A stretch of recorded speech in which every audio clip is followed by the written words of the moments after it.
Live from Bank of James Stadium, we're getting set for Game 2 on our Friday slate in the Lynchburg Regional, all a part of the NCAA tournament. Game 1 goes the way of Birmingham Southern, number 3 team in the country, take down Earlham 10-2 in Game 1. Now we're set for Game number 2 with Lynchburg, the number 11 team in all the land, playing host to Salve Regina. Both teams getting into the NCAA tournament via the at-large bid. Lynchburg had their quest for back-to-back ODAC titles come up short with a pair of losses against Roanoke, with a win against Bridgewater sandwiched in between. Meanwhile, Salve Regina, the only team from the Northeast in the NCAA tournament, second at-large bid in school history, regardless of sport, the first men's hockey in 2018. So a huge milestone for Salve Regina and that continued growth of that athletics department. And the Seahawks come from the Commonwealth Coast Conference, and they were knocked out by the eventual champion Endicott.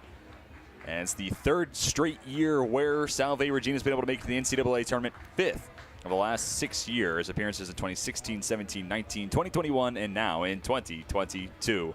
And this becomes the first all-time meeting between Salve Regina and Lynchburg. Here are some of the numbers coming into the contest. These two teams neck and neck in a variety of different areas, and where I'm really interested to watch this battle unfold is the pitching battle we have today. Nick Matfield, ODAC Rookie of the Year, toe-to-toe with Dominic Perachi, who likely the best pitcher in Division III.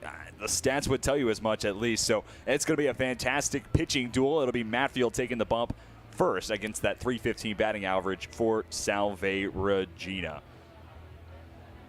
And the winner of this contest, of course, will take on Birmingham Southern tomorrow in the middle of 3 games we have set.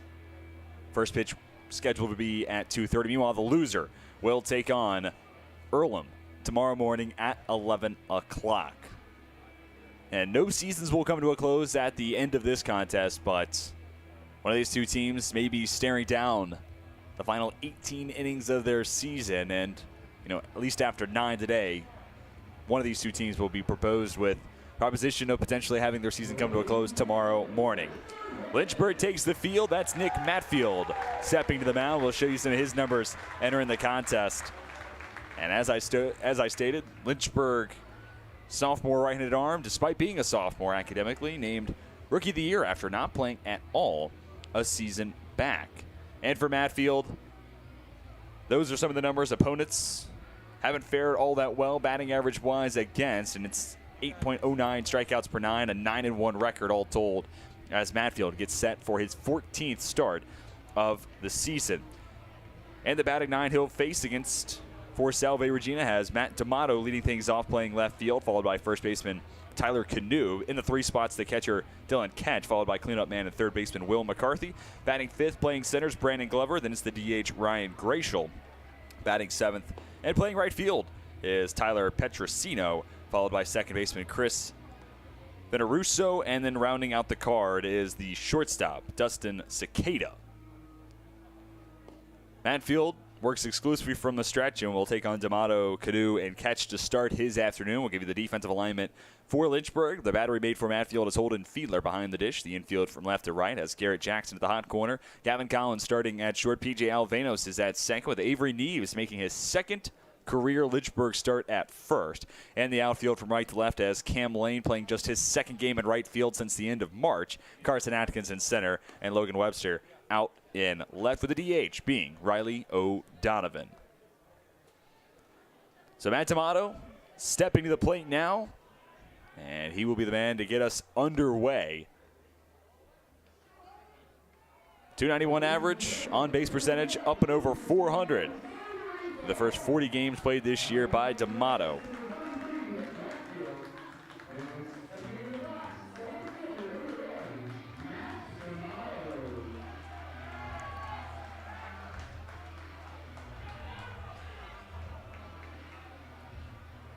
And for the Salve Regina lineup, alternates left and right-handed bats, with lefties hitting in the odd numbers, with the exception being Cicada in the 9th spot, and then righties hitting in the even parts of the order. Matfield set. First pitch of the afternoon. Misses outside. 1-0 count to D'Amato. So a Salve Regina team that is certainly comfortable playing in the NCAA tournament. made their way to the Hill City and will take on the number 11 team in the country, Lynchburg. First meeting between these two sides as Matfield evens the count. And I think one of the interesting storylines coming into this regional is how centralized Lynchburg is. You talk about Birmingham Southern coming up from Alabama, 511 miles distance between here and the campus of Birmingham Southern College. And then for Earlham College, 476 miles away. The longest trek is for Salve Regina at 589. So Lynchburg really serves as a nice local hub, but not local per se, but intermediate point along the way for all three visiting squads. And then meanwhile for Lynchburg, of course, playing in this contest, it's about a 3-minute drive from the campus to Bank of James Stadium as Matfield misses outside. 2-2 the count.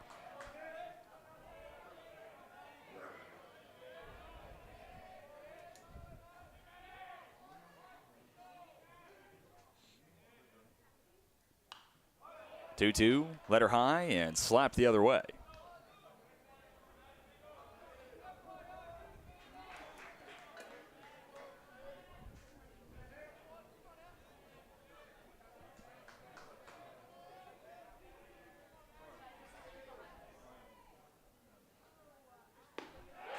Two, cut on and missed. Strikeout to start the day for Nick Matfield. And D'Amato down for out number 1. D'Amato has had his struggles at the plate.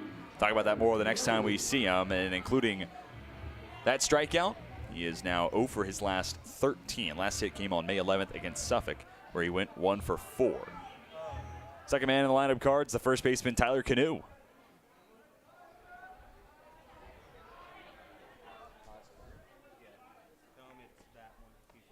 Slider down and outside. Canoe starts out in front of the count. Junior first baseman hits .342 during the regular season. Slugging percentage at .578. He's part to 9 home runs, 9 doubles, and a triple as well. This pitch in on his hands, popped up behind the plate. Fiedler will give chase. Will he have enough real estate? Ranging towards the Lynchburg dugout and just out of reach for Fiedler. It's an entertaining first strike for Canoe. It just connected. It knows the information. It just needs to connect. My hotspot turned off. That's what happened.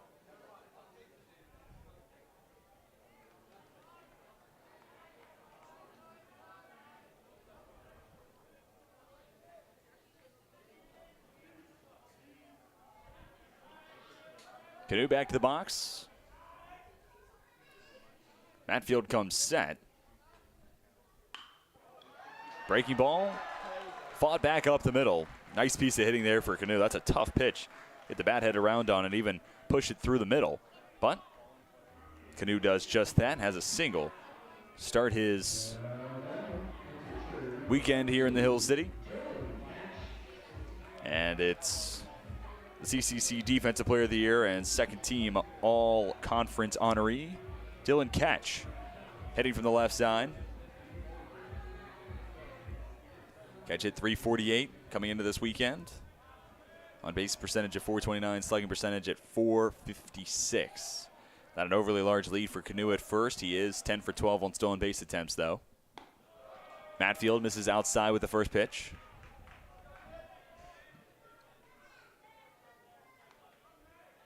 And we're looking at the season Matfield has had. Sophomore from Suffolk, Virginia. Last time we saw him on the mound, it was in a game that quickly got out of hand for Lynchburg, and it was the ODAC opener a week back. 4 1/3, ultimately 5 runs given up, 3 of which were earned, 5 strikeouts, 1 walk. So even in one of his weaker starts, not a bad one per se for Matfield, but you go that the weekend prior in game 1 against EMU, about 8 innings, giving up just 3 hits, 2 strikeouts, 1 walk. In the 18-0 win against the Royals. Matfield has had a handful of massive starts this year, looking to continue that in the NCAA tournament. Behind on the pitch is Catch. He'll pop it up and out of play left field side.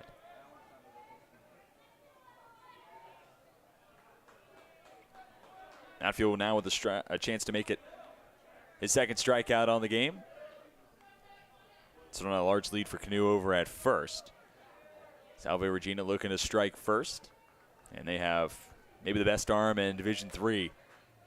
Tossing the bottom half this inning. The 1-2 off the outside corner. And it feels like any run support Salve Regina can scrap together for Perachi is enough. Perachi just allowed 4 earned runs so far this season. Absurd. We'll talk about him in the bottom of the first. 2-2. Matfield has a line drive back up the middle and into center field. Unable to get a glove on it. Consecutive singles from Canoe, then catch. Have 2 on with just 1 down, and Will McCarthy stepping to the plate for the first time.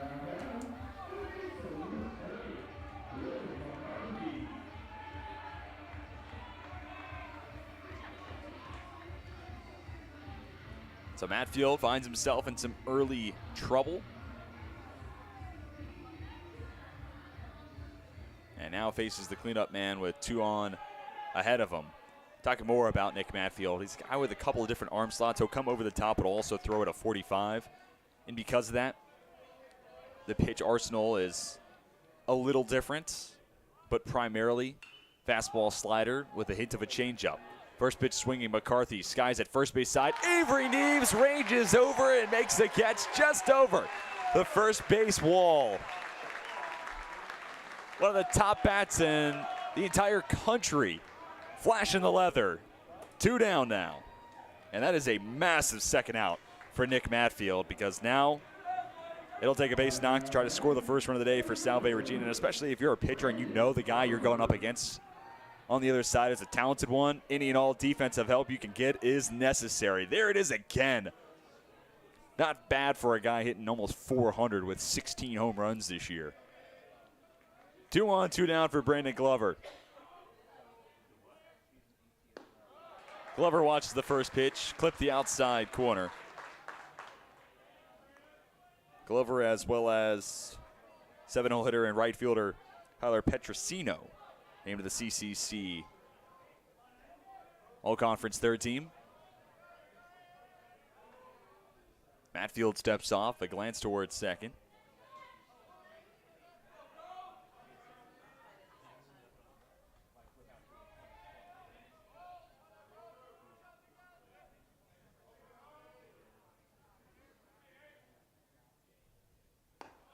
Oh, 1. This is high and away.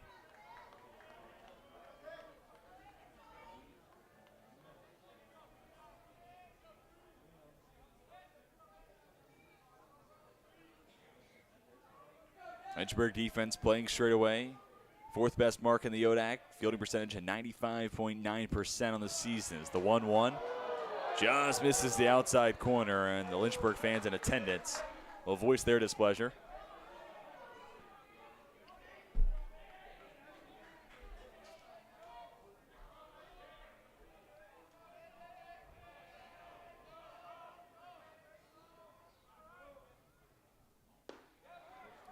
Two-one. This is further outside. 3 balls and a strike. For the sophomore outfielder, hit 275. Entering today's contest. Of course, a lot of these numbers are tough to gauge for an offense that plays its season in the Northeast. The only team in the Northeast to get an at-large bid this year. As Grover swings through the fastball. The count is 2-2.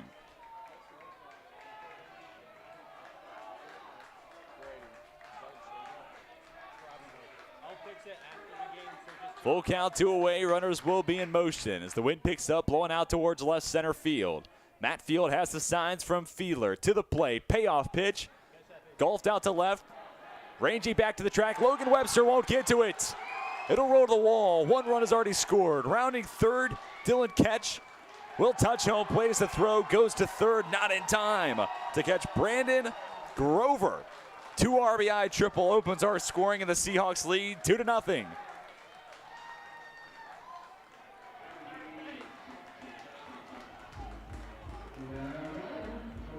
RBIs 38 and 39 on the season for Grover, and he's 90 feet away from making it a 3-0 Seahawks lead with Ryan Gratial stepping to the plate for the first time.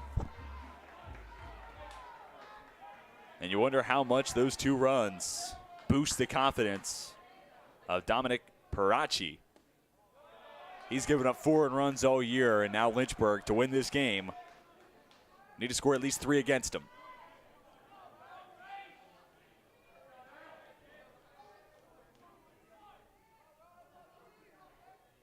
Slider, belt high, down the heart of the plate. The count is 1-1.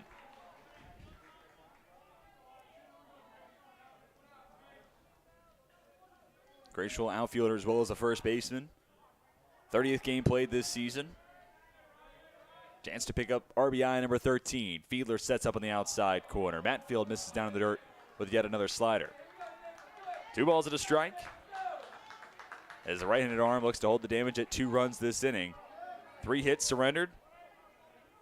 Singles to Canoe and Catch. Then the 2 RBI triple from Grover.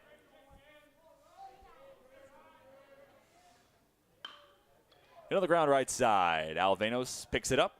Big throw to first in time for out number 3. Grover left on at third, but the aforementioned center fielder drives in the first 2 runs of the contest, and the Seahawks carry a 2-0 lead into the bottom of the first. We'll see Dominic Perachi go toe-to-toe with Cam Lane, Logan Webster, and Garrett Jackson in our first look at the Hornets offense.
Home half the first inning, Dominic Perachi takes the mound for Salve Regina.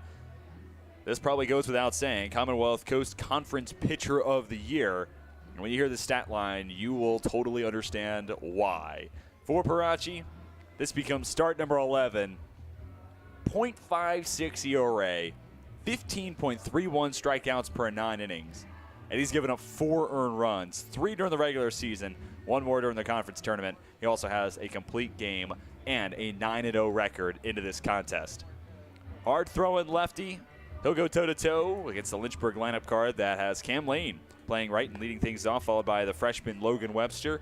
In the 3 spot, playing third is Garrett Jackson, followed by ODAC Conference Player of the Year, Avery Eves in the cleanup spot, followed by Riley O'Donovan batting 5th and the DH. Then is PJ Alvenos playing 2nd. Middle infield partner Gavin Collins behind him in the 7th spot. Batting 8th and catching is Holden Fiedler, and rounding out the batting 9 is center fielder Carson Atkins.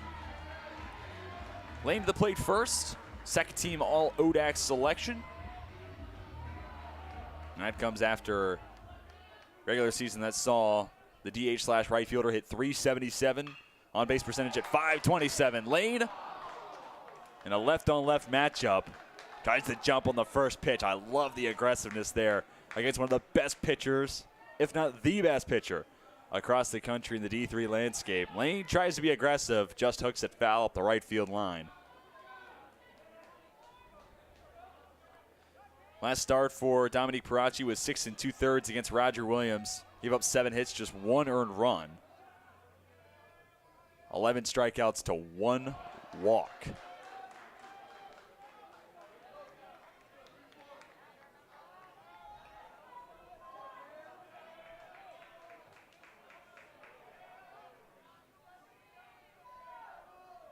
Perachi into the windup, 0-2 on its way. Drops in for a called third strike. Good morning, good afternoon, and good night. Lane down. And a dominant start to the day for Perachi. I know it's just 1 hitter, but you got to see it on full display there. A left-on-left battle, certainly one that probably plays in the favor of Perachi, but that breaking ball playing off the fastball. The stuff is there. You only need to see 3 pitches to get a glimpse of that. Logan Webster out in left field today. Watches the first pitch, miss outside.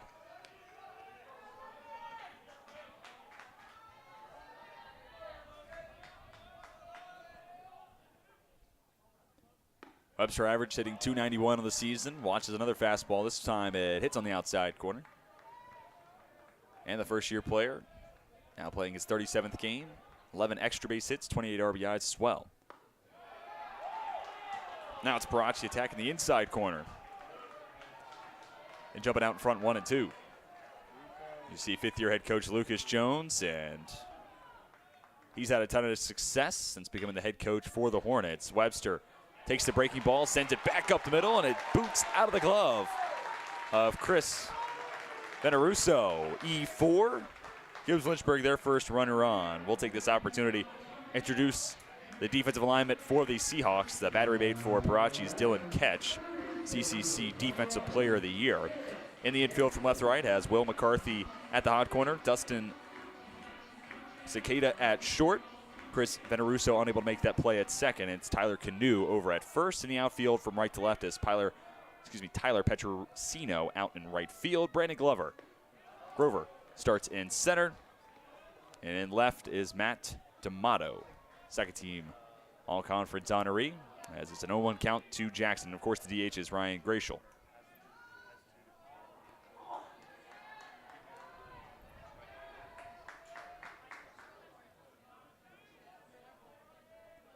Oh-1. Misses below the knees for Lynchburg program career at-bat record holder Garrett Jackson, hailing from Virginia Beach, Virginia. Currently second on the team in home runs with 7. One of the top bats in the order when it comes to RBIs as well with 41. Perachi tries to go backdoor with the breaking ball, just leaves it off the outside corner. 2 balls and a strike for Jackson. To see Webster over at first. 4 for 5 on stolen base attempts. This is a Lynchburg team, top half of the conference in stolen bases, but it necessarily hasn't been how Lynchburg wins games. 2-1. Waved at a miss. Even up 2-all.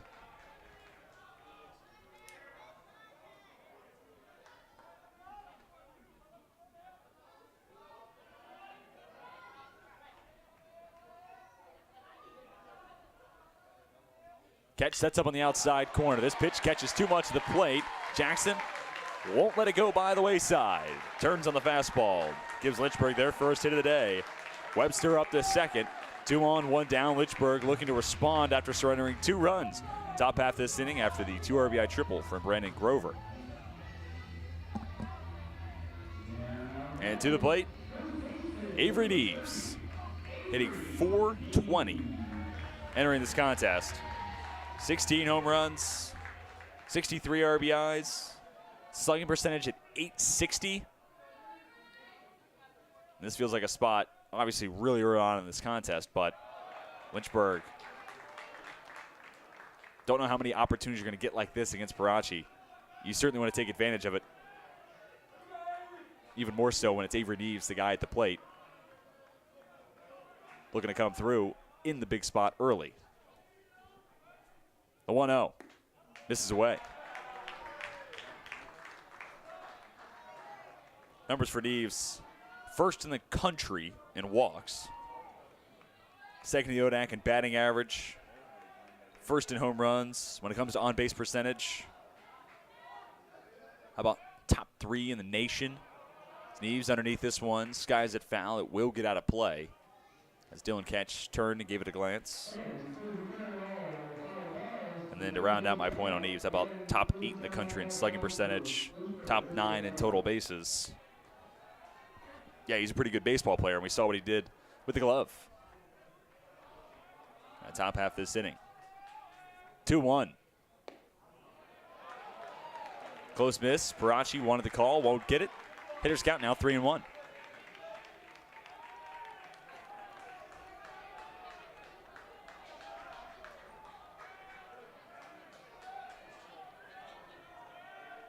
Seahawks infield playing to the pull side of Neves. Perachi Goes to the inside corner, and it's a called strike 2. And it's a Lynchburg team that one of the best in the country. About third of the nation in walks, fifth in hit by pitches. They stand over the plate. They make it difficult for pitchers to challenge them. Perachi, I don't think, will be all that worried. Curveball, cut on and miss. That is a massive second out to the inning and a second strikeout of the frame for Dominique Perachi. Beeves down for out number 2. The job doesn't necessarily get easier with Riley O'Donovan on deck. He's a DH today. He and Holden Fiedler have split time behind the plate this season for Lynchburg. O'Donovan, average at 400. 6 doubles, 4 home runs, 27 RBIs. Especially with 2 outs in the inning and Logan Webster's speed at second. Hit to the outfield. Should put the Hornets in the scoring column. O'Donovan swings for the first pitch he gets and trails 0-1.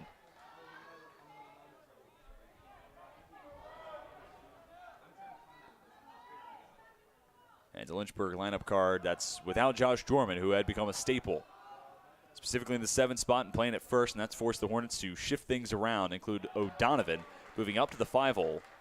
And, of course, he and Fiedler both in the lineup at the same time. We saw this in the final game of the ODAC tournament for Lynchburg, where they fell 2-1 in 10 innings against Roanoke. Lynchburg obviously looking for a different result. Down 2-0, first inning. O'Donovan down to the count, 0-2. Perachi to the plate, misses high and inside.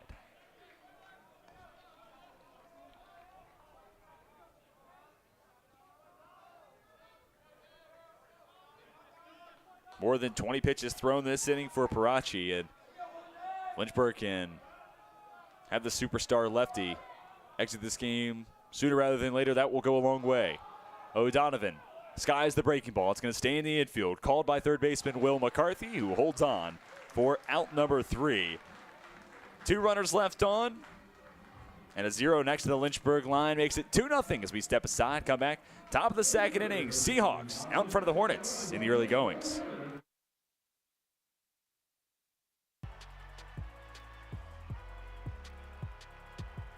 Number 32, Kyle Hornsby. Inside the 30, touchdown. Michaela burns it. An incredible finish by Hall. The NCAA and its member schools offer nearly 500,000 college athletes a path to go pro in something other than sports. Learn more at ncaa.org.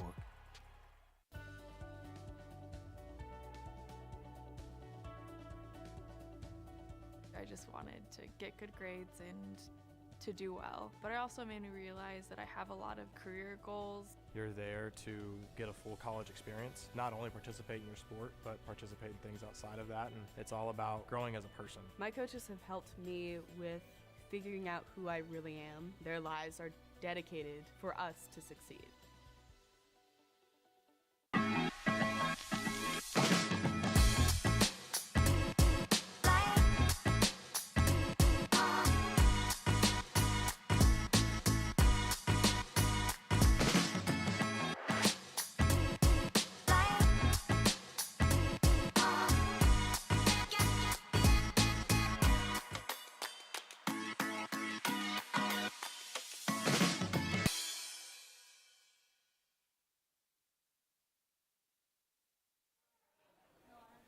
Tyler Petrosino will lead things off for Salve Regina. Then it's Chris Veneruso, followed by Dustin Cicada. 7-8-9 portion of the Seahawks order, leading 2-0. After the 2 RBI triple from Brandon Grover, then scoreless first inning of work for Dominique Perachi. Had to work, 2 runners left on for Lynchburg, one of which was aboard via the E4 from Veneruso. Chance for him to gather some redemption. Fortunate enough, though, if you're a Seahawks fan, no runs across despite the fielding mishap. Matfield deals the 1-1, gets a foul ball into the screen. Pitcher's count now 1-2. First inning of work for Matfield, 1 strikeout. Gave up 3 hits in total, pair of singles, and then the triple to Grover. Looking for a smoother second frame of work. Has the signs. Deals the 1-2. Close miss, but just off the outside corner.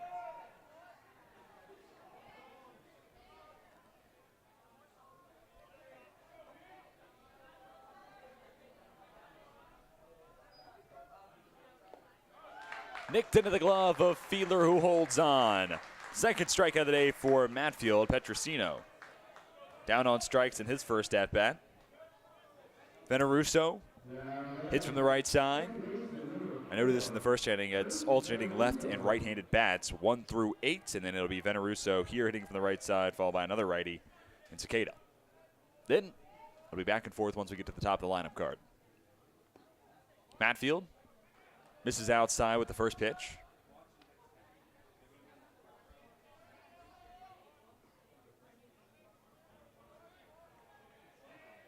Both these teams playing in the NCAA tournament, consecutive seasons. Lynchburg also had Birmingham Southern in their region last year. As this one's lofted out towards right center, over is Atkins, and Veneruso down via the F8 for out number 2. And Atkins covers an absolute ton of ground out in center. What he does defensively, he's in a lineup card every day. That side of his game alone. Matfield looking to make it a 1-2-3 second. To get the perfect frame, he'll have to go through Dustin Cicada.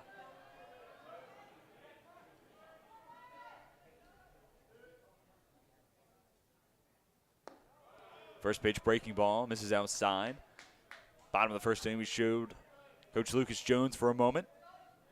For Salve Regina, it's 9th year head coach and Salve Regina class of 2005 alum, Eric Sorella, son of former Salve Regina head coach, and of course, Eric Sorella's father, in Steve, who was the head coach for 14 seasons for now Coach Eric Sorella, up and over 187 wins during his now 9-year tenure. Cicada lofts one to right, Lane underneath it, makes the grab, and it's a 1-2-3, top of the second. Seahawks down in order. We step aside, come back, home half the frame. It'll be PJ Alvanos, Gavin Collins, Holden Fiedler. Step to the plate as you're watching the Seahawks and the Hornets on LHSN. Get your career in the game by enrolling in the University of Lynchburg MBA program with an emphasis in sport management. This program opens the doors to new possibilities for a variety of careers, from being an athletic director or working in athletic administration to working for professional organizations, your favorite team, to running a local Parks and Rec department. And employers are increasingly requesting and preferring individuals who have postgraduate education, specifically looking for an MBA. And so the University of Lynchburg Sport Management concentration in the MBA program sets you up for success, and it sets you apart from the many other people looking for jobs in the industry. Learn from winners. Here you will learn from professors and mentors who have spent their careers doing exactly what you want to do. Increase your marketability in an $83 billion industry. If you have a 3.0 GPA, the GMAT is waived. There's no application fee, admissions occurs on a rolling basis, and our online program is ideal for working adults. When you enroll in this program, you enroll in the opportunity to learn from the best of the best. Your professors have a wealth of experience working in the sport industry that they share with you in the classroom setting. Get in the game by getting your MBA with a sport management concentration at the University of Lynchburg. So now, Hollywood, here I come. Hey, I meant, yeah. The real Lindsay Piper's here. Autograph that later. Let's. 6, 7, 8 part of the Lynchburg lineup card. Step to the plate. First pitch from Dominic Perachi. Breaking ball hits on the inside corner. And especially in these left-on-left situations, we talked about the approach for Lynchburg hitters. Alvanos kind of encapsulates it, stands all the way, call it the front of the batter's box, but hovering right on top of the plate. These left-on-left situations. If you can control your fastball, feel confident attacking that inside corner, both fastball and breaking ball for that matter, could open up a lot of success for Perachi, who powers the fastball letter high past Alvanos. Pitchers count 1-2. 2 runners reached last inning against Perachi. Webster on the E4, then Jackson. The lone hit so far for the Hornets offense. 1-2, high and inside. After Lynchburg was held scoreless, their first chance at the plate, a 1-2-3 top of the second. As is where we are now, 2-0. Seahawks lead the Hornets. Fastball underneath the bat of Alvenos, who becomes strikeout victim number 3 against Dominique Perachi. We detailed his stats at the top of the broadcast, and I don't mean to reiterate too much.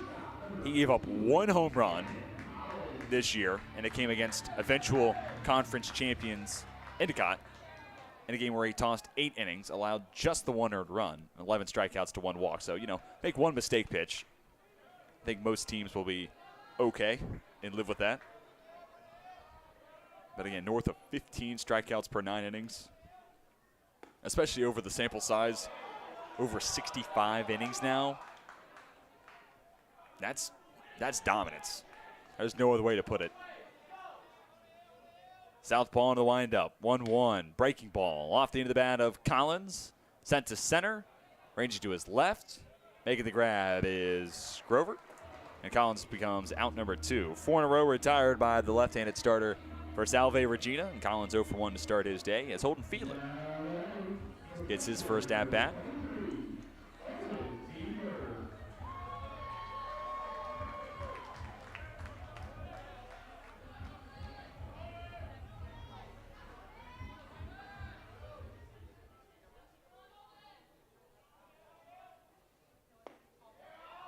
Fastball on the outside corner.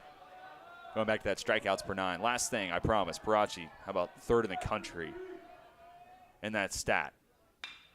Fiedler sends it up the middle. Over is Cicada. Throw to first is in time, and Perachi matches Matfield's 1-2-3 with one of his own. 5 in a row set down in the Lynchburg lineup card. We're through 2-0.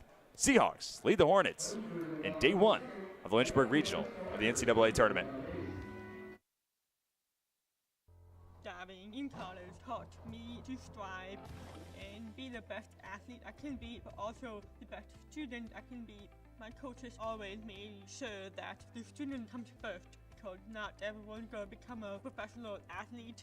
So they make sure that we will do great in academics. I knew that would only open the door to my future, and I'm really excited to start my dream program for physical therapy.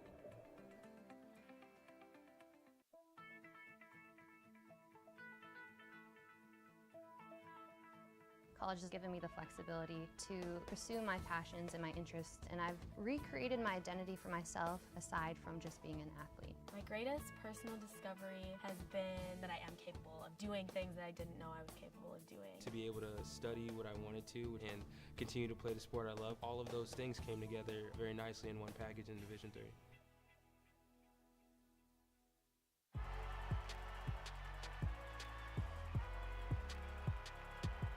Number 32, Kyle Hornsby. Inside the 30. Touchdown. Michaela burns it. An incredible finish by Hall. The NCAA and its member schools offer nearly 500,000 college athletes a path to go pro in something other than sports. Learn more at ncaa.org.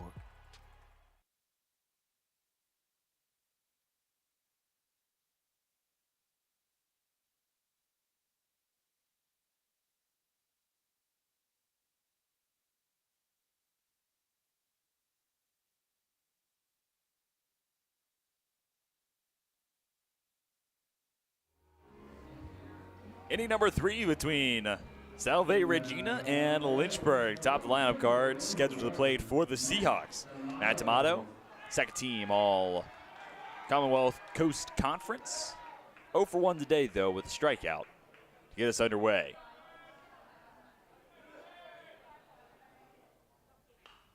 First pitch swinging, lofted foul. Made note of Dylan Ketch, second team all conference honoree and defensive player of the year. Of course, Perachi, conference pitcher of the year, first team all conference accolades. Also noted D'Amato, second team. Let's run through some of the other all conference awards handed out to the Seahawks.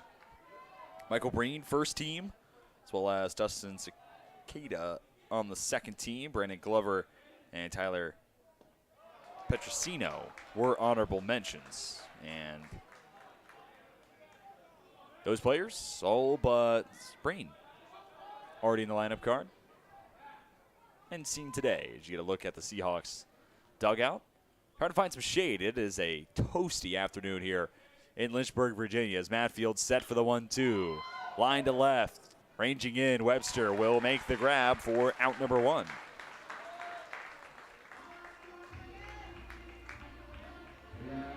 And going back to game 1, after them getting to talk to Earlham right fielder Jordan Kuderer, he noted the elements as he had to take a moment and went down to the field and got some water, had to rehydrate. It is a very hot day, about 93 degrees currently, with it feels like at 96. Good news, the updated temperature high for today has changed. Originally when we started today it was at 97, now it feels like it's 93, so this should be about as hot as we get this afternoon. Sunny skies, not too many clouds to be found, and the wind blowing out towards center field at reportedly 12 miles an hour.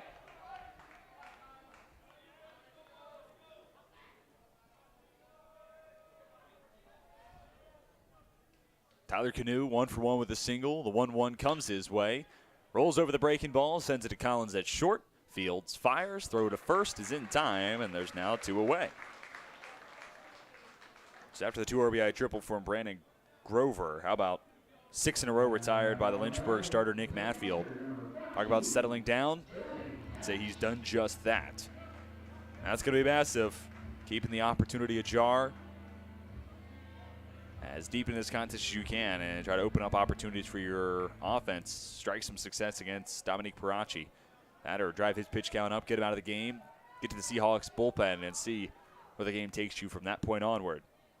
Dylan Ketch, also 1 for 1. First pitch, low and away. Again, primarily fastball slider. There you see the changeup for Matfield. He'll break it out against lefties where it drops off the outside corner. Also, different pitch speed, trying to keep hitters honest. 1-0. Sky to right. Lane battling the sun. Back in front of the track. Locates and holds on for out number 3. Consecutive 1-2-3 innings tossed by Nick Matfield, who's retired 7 consecutive in the Salve Regina lineup card. We're headed to the bottom of the 3rd inning. It'll be 9-1-2. Step to the plate for Lynchburg, who trails to the Seahawks 2-0 on LHSN. When you come to the University of Lynchburg to earn a master's degree in athletic training, you'll spend time in the classroom, but you'll also spend a lot of time in our top-notch facilities learning from athletic trainers and working closely with our student athletes.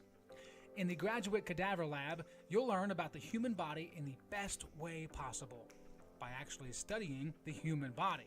This will provide a foundation to make you a much better athletic trainer.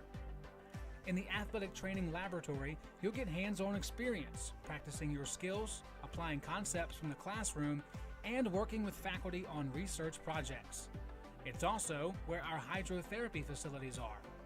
This space is also used by students for studying and practicing skills outside of class time.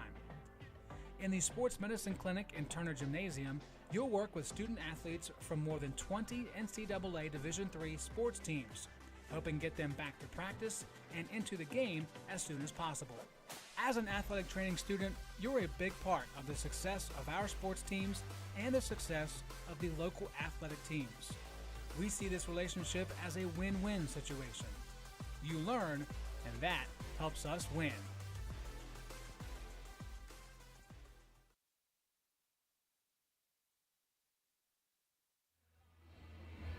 Look towards the Salve Regina dugout, who sees Dominique Perachi retake the mound for inning number 3 of work. He'll take on Carson Atkins, Cam Lane, and Logan Webster. Those final 2 names, it'll be the second battle between Perachi and company. But Perachi's retired 5 in a row after issuing a single with 1 out to Garrett Jackson all the way back in the first. And through the first 2 innings, 3 strikeouts along the way, just the 1 hit allowed as Atkins comes to play for the first time this weekend. We talked about the Lynchburg center fielder, what he brings to the table defensively. Anything you really get on the offensive side, it's just plus because of how good of a defender he is. But a .247 average, 16 extra base hits and 25 RBIs for Carson Atkins. Jumps on the first pitch fastball and rolls it up the middle into center field.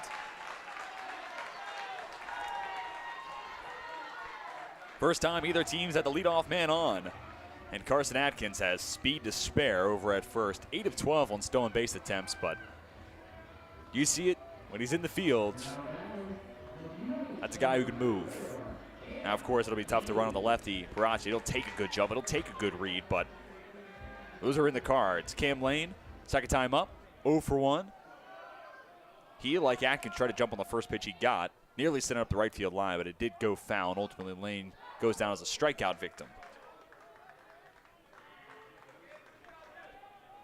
This is a Lynchburg offense that doesn't often use sacrifice bunts, middle of the pack in the ODAC in that regard. They are first in the conference in sack flies with 28, but sack bunt, not a focal point to the offense, not a team that needs to play small ball, but trailing 2-0 against one of the best pitchers in the college ranks, it makes some sense to try to deploy that. No bunt here. Lane instead swings through the fastball and held on by catch. Count at 1-1. Still playing honest over at third is Will McCarthy. He's about even with the bag. He'll take another couple steps in as the pitch. And Perachi comes set. Throw over to first. Atkins back with the slide.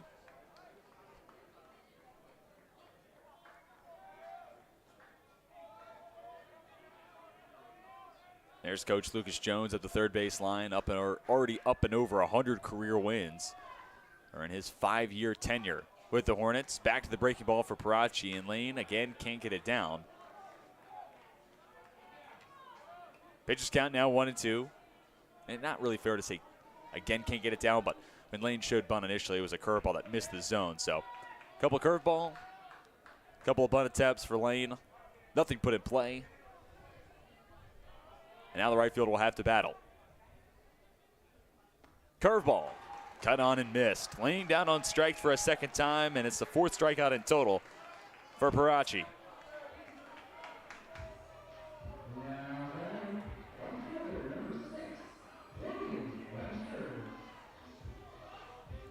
One on, one down. Webster reached on the E4. Back in the first inning. This is a pretty sound Seahawks defense. Fielding percentage at 96.3%. That's third in the CCC, but that's the highest fielding percentage of any of the 4 teams here.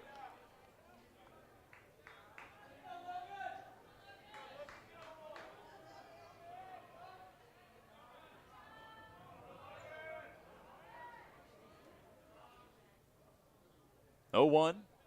Backdoor breaking ball. Drops below the knees. Webster had a tough stretch during the ODAC tournament. Didn't get a hit until his final at-bat. It was a good at-bat to watch. That said, long battle against Roanoke reliever and freshman Jackson Murphy. Runner takes off. Webster shoots it into the screen. Let's do it again at 1-2. Atkins will have to retreat back to first. Finish that point.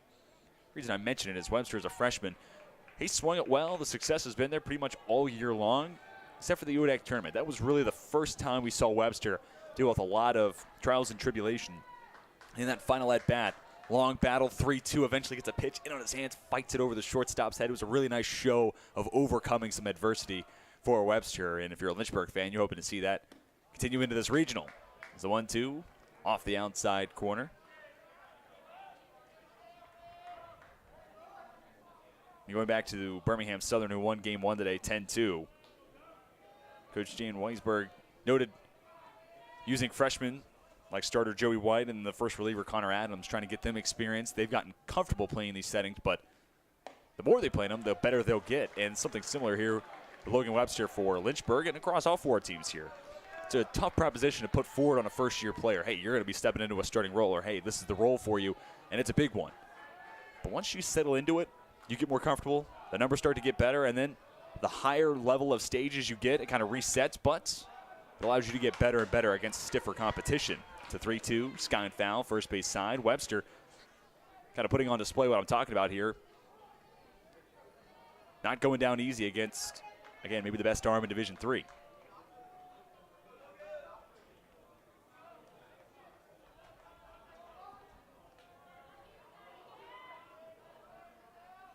Atkins takes another step off from first. It invokes the throw from Perachi.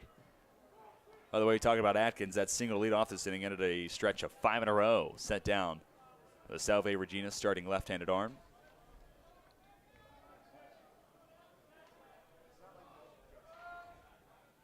Perachi looking to make it back-to-back strikeouts. 3-2, high and away. Instead, first walk surrendered by the tall Seahawks starter. Up to second goes Atkins. On at first now is Webster. Garrett Jackson's 1 for 1, had a single back in the first inning, and it came on a pitch that Perachi just got a little too much of the plate. Catcher Dylan Ketch was spotted up on the outside corner and then eventually has to break back across his body to get to where that pitch was gonna be. Jackson goes down in the zone though, and that's what makes a special pitcher like Perachi special. So even when he misses, it's still pretty much a pitcher's pitch, but knee high down the heart of the plate, the way Jackson swings it, he jumped on it and got the single left for his efforts.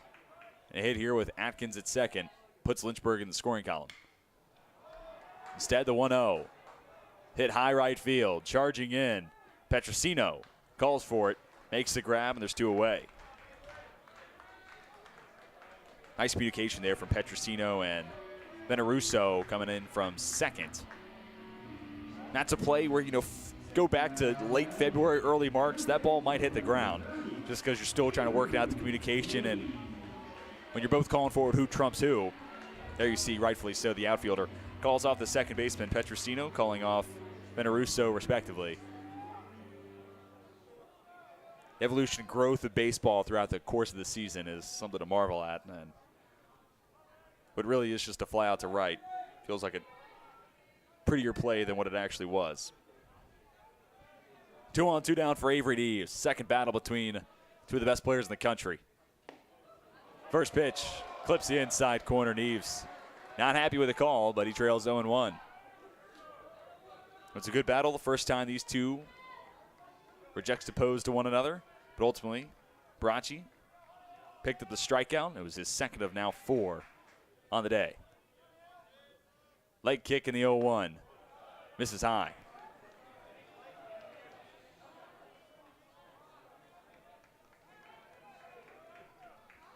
I noted back in the first, you're not often going to have opportunities, especially with Neves at the plate and 2 runners on. It was just 1 out back in the first. Now there's 2 down, but you get pretty much the exact same situation. 2 on, here it's 2 out for the best bat in your lineup. Neves down on the count, though, 1-2.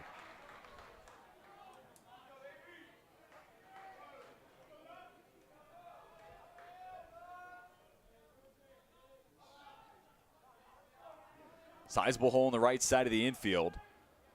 Tyler Canoe stands behind Webster at first. Behind the bag at second is Veneruso. 1-2, high and outside. And Neves, like many power bats, maybe not exclusively, but pull heavy. That's not to say, though, Neves is a completed off hitter.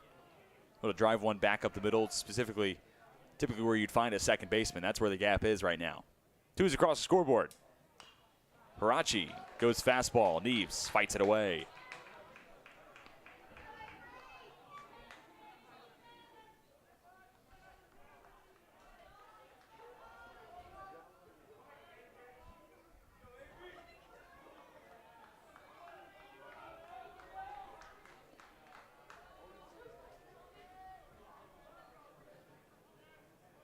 Let's do it again at 2-2. Breaking ball. Misses high, and the man who leads the country in walks, creating a stubborn strike zone, not chasing against Perachi, and we'll have a 3-2.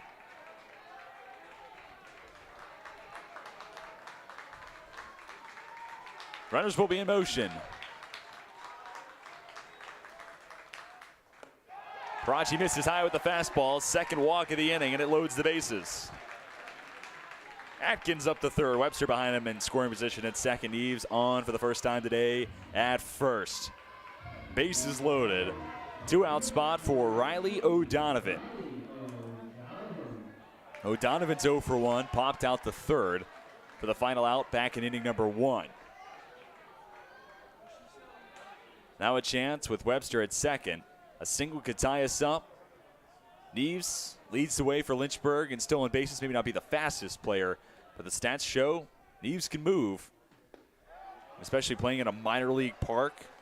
Single A affiliate of the Cleveland Guardians. It's a bigger park than most college fields, so if O'Donovan can find an alleyway, Lynchburg may be able to take their first lead on the afternoon. 0-1. Hit on the ground and foul, third base side.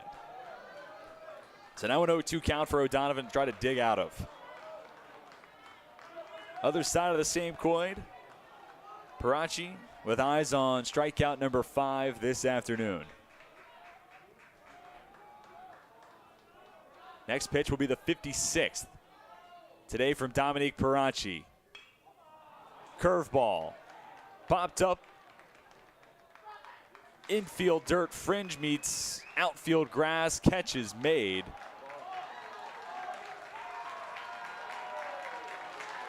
And instead, newfound life. That pitch will not count. It appears a balk was called on Perachi. Lynchburg has had Carson Atkins already touch home plate. Webster is already up third, and Neves is at second in disbelief. Is head coach Eric Sorella. And that means O'Donovan is not out. That pop out to second never happened. So a balk gives Lynchburg their first run of the day, and it's now 2-1. Still an 0-2 count against O'Donovan, though. For the tying run at third, go-ahead run at second. 0-2.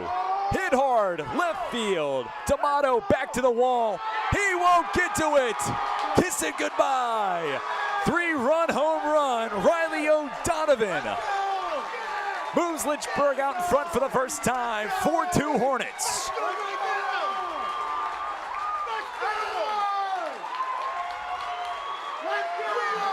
Dominique Perachi has given up 4 earned runs this season coming into this contest. And he has now given up 4 this inning.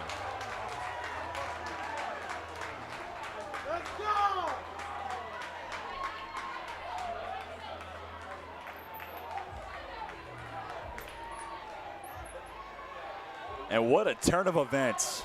Alvenos to the plate for the second time in as many innings, takes the first pitch fastball on the outside corner. But back with O'Donovan at the plate, it looks like popped out to second. It's his second time popping out to an infielder, and that's to close the inning. It's 2-0. And we're headed into the fourth instead as Alvenos skies this one foul. You see the balk, scores the first run. Both runners move up. Pitch misses the zone, 1-2, and then a mistake pitch from Perachi, and O'Donovan did not miss. Wow. The 0-2 is cut on and missed. Perachi with a strong response and has strikeout number 5, but 7 step at the plate. 4 come across. First on a balk, then a 3-run shot to left field from Riley O'Donovan. The Hornets play with their first lead of the day. 4-2 your score as we step aside and come back for the top of the fourth.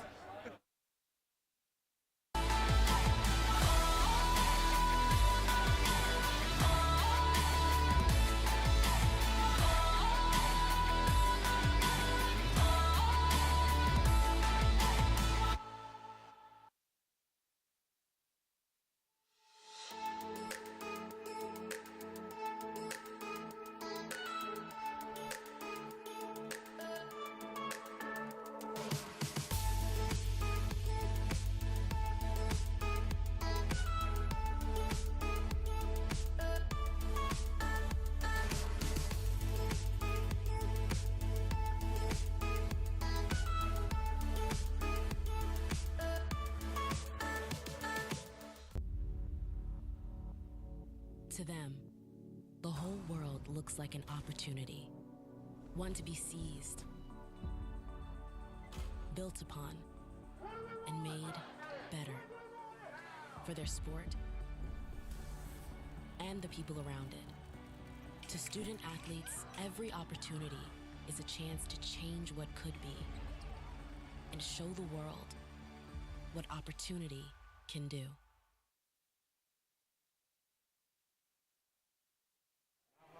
Pitching with a lead for the first time, Nick Matfield out for inning number 4. He's had consecutive 1, 2, 3 innings of work and starts the 4th with Will McCarthy swinging to the first pitch slider, lofts it to right center field, hangs up long enough for Atkins to battle the sun and hold on to make the catch for out number 1. Like the aggressiveness there from McCarthy, especially after Lynchburg scores 4 in the bottom of the 3rd. You're trying to come back out and get some of those runs back and do it right away, reclaim some of that momentum. But here it works to the detriment of the Seahawks, and in specific McCarthy. He's down for the first out of the inning and now 0 for 2 this afternoon.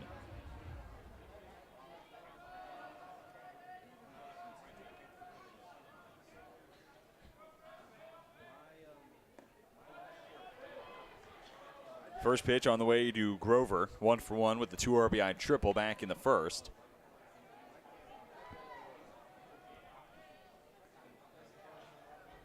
One-0, down and inside.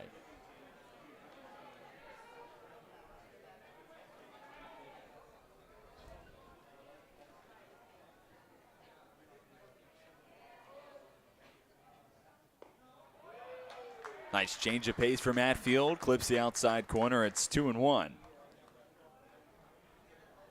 So Lynchburg scores 4 runs in the bottom of the 3rd. That's as many earned runs as Dominique Perachi had surrendered all year long. And, of course, the big conversation is going to be the balk that extended the inning, as Matfield, with nearly the exact same pitch, doesn't get the call this time around. Hitters count 3-1. Grover gets fastball, chops it foul, first base side.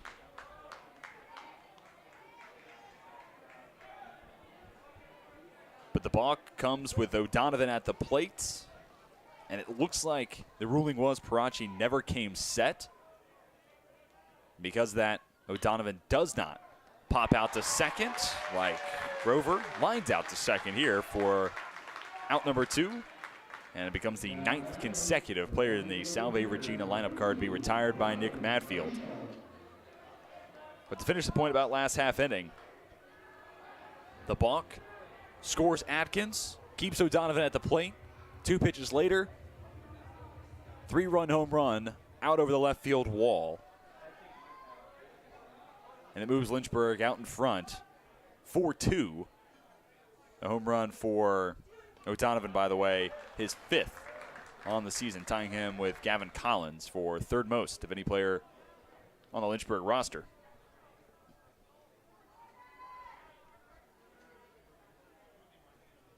(0-1), rolled softly to short. Collins fields and fires the throw in time and make it 3 straight perfect innings of work for Nick Matfield, and 10 in a row retired by the sophomore right-handed pitcher. We step aside, come back, bottom of the 4th. It'll be Gavin Collins, Holden Fiedler, and Carson Atkins. Step to the plate for Lynchburg, who leads 4-2.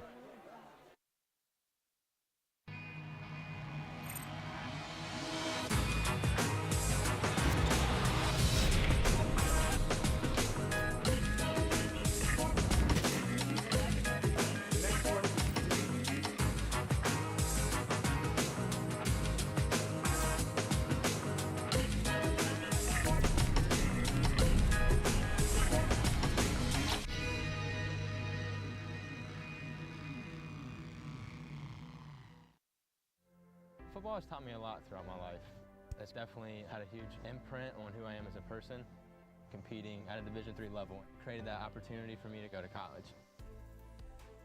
Not only was I the first one in my family to graduate college, but I was really the first one to even go. Being the first one, I'm breaking that cycle, and now that I've graduated, I'm not sure what's the next step, but I know I have a lot of doors open. And a lot of those are open because I played football and ran track here at Otterbein.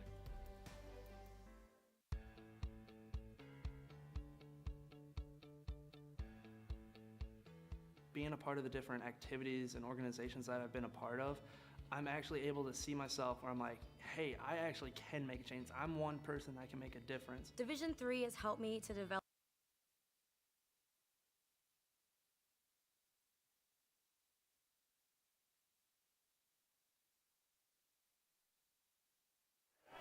Gavin Collins to lead things off for Lynchburg. Hornets looking to make it runs across in back-to-back innings. Currently playing out in front by 2 against Salve Regina. Dominique Perachi retakes the mound after surrendering the 4 earned runs last inning. Those 4 runs reached the base paths off of 2 hits and 2 walks. And, of course, the 3-run home run from O'Donovan, a big portion of that success.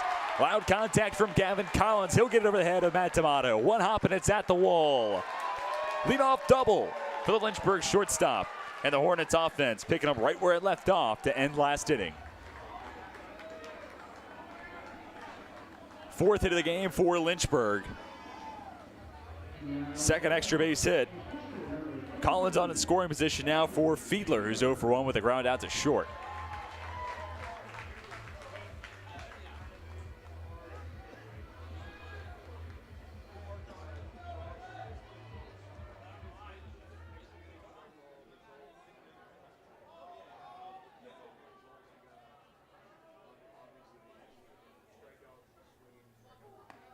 First pitch on the way to the Hornet catcher, misses high and outside, and Perachi, that pitch becomes number 57 on his afternoon. So Lynchburg, 1 playing with a lead, doubled the earned run total surrendered by Perachi this season.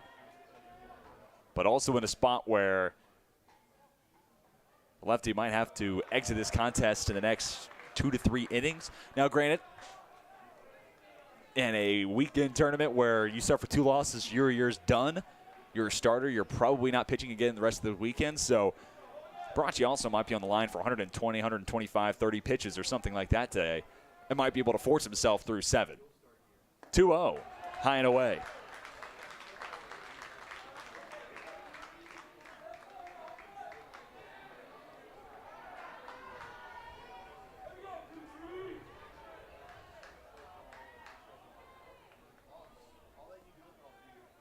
Three-0 count.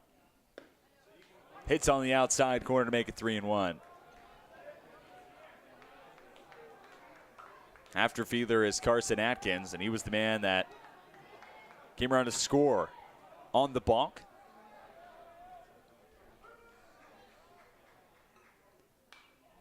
Three-one, line to the screen. Now 3-2. Nice job for Perachi. Battling back against the Lynchburg 8-hole hitter Fiedler.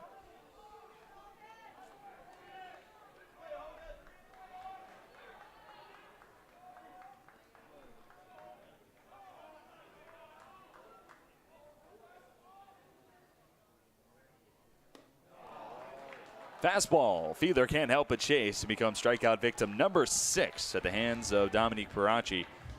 Really nice sequence there, and especially when you fall behind 3-0 and you deal a couple strikes, sometimes you'll catch a hitter a little overzealous, and while that necessarily wasn't the best location for a pitch from Perachi, and I'm sure he would tell you the same thing because, you know, if Fiedler doesn't swing his bat, that's a walk.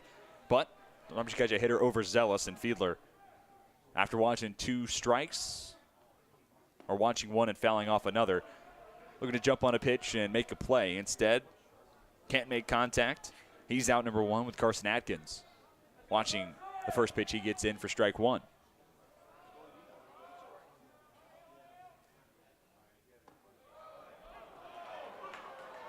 Letter high, and a called strike 2.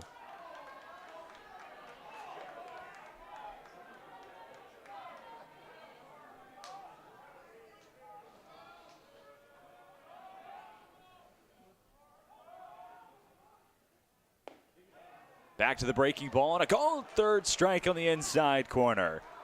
Atkins down after seeing just 3 pitches from Perachi, and it's now back-to-back Ks totaling 7 on the day for the junior.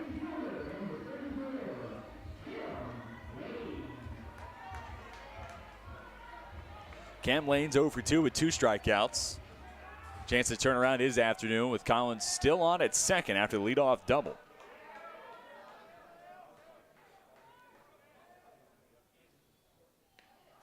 Breaking ball comes too far inside, and Lane becomes the 106th player hit by a pitch this season for Lynchburg. First in the ODAC, top 5 in the country. That's why Lynchburg, 435 on base percentage coming in today. First in the conference and one of the best across the entire Division III landscape. First hit batter today from Perachi. Webster Third time stepping to the plate. And that's the other advantage now for Lynchburg is 3 2/3 innings worth of work, and you're already having guys see Perachi for a third time.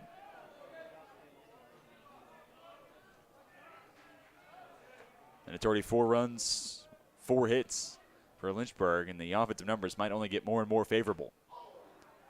Nicked in and out of the glove of Catch. Pitcher's count now 0-2.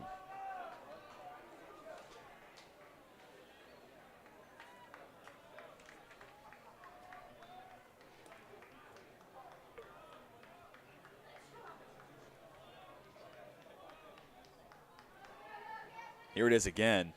Actually looks like Webster might have made contact and then found the face mask of Catch. Good to see he's okay. Obviously scary anytime you have a play going into that head or neck area. But Catch will stay in the game. And catch the 0-2 that's high and outside. I'm sure he gets that one all the time, but catcher with the last name Catch, it's bound to happen. And don't worry, Salve Regina fans, I got one more coming for Tyler Canoe. Don't want to spoil that one, but some puns I'm sure everybody's tired of hearing. First time getting to see the team, so I get to make them. So 1-2. Down and inside, appeal up the first base line. They'll say Webster went around. He can't believe it, but he is strikeout victim number 8 against Dominique Perachi, who puts a 0 next to the Lynchburg line after the Hornets score 4 in the third. 4-2 your score. We will step aside, come back, top of the 5th. Bottom third of the Salve Regina lineup card. Coming to the plate, Hornets head to the Seahawks on LHSN. Look what you're missing.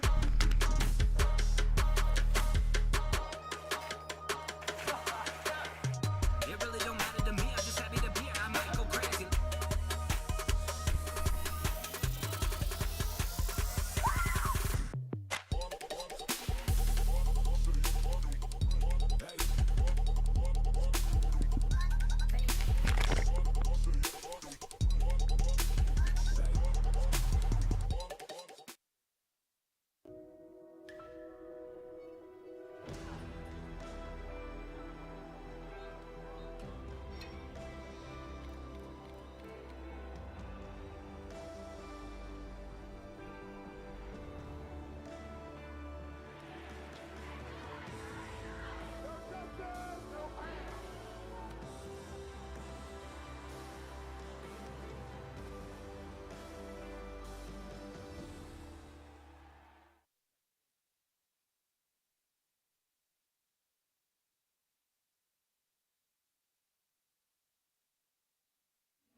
Top of the 5th inning, 10 in a row have been set down on the Seahawks lineup card by the hand of Nick Matfield.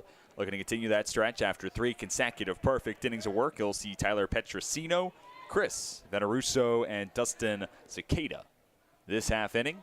If he were to reach, then it'll be the top of the lineup card in a third time in the order against Nick Matfield. Petrosino 0 for 1. He's the second of 2 strikeouts so far for Matfield. Hit softly, first base, picked up by Neves. He'll toss to Matfield, 3-1, put out. Good for out number 1. Now about the groove Nick Matfield has settled into, and if you're a Lynchburg fan, this really is nothing new. You get past the first inning with Nick Matfield, and just about everything after is smooth sailing. Outside of the game against Roanoke, where it was a little bit of the opposite, where the Maroons offense got hot after a 2-out error from the Lynchburg defense to end the 4th. 2 runs come across, and then Roanoke's offense carries those 2 runs with 13 more and make it a 15-0 run in that 15-3 Lynchburg loss. Not the best day for the Hornets this season, but Matfield has had numerous stretches where he'll just casually mow down 10 in a row, 12, 15 in a row. And those are types of things that shouldn't be casual. High fly ball goes foul. First base side for Veneruso. Has a 1-1 count.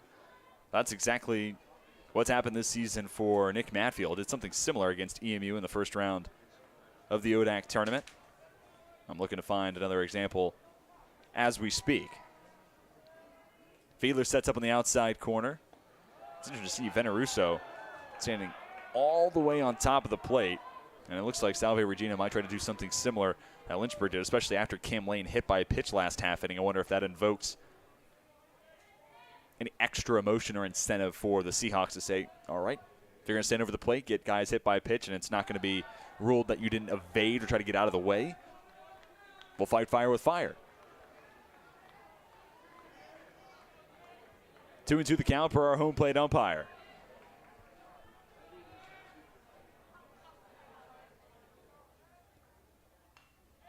Fastball sent to the screen.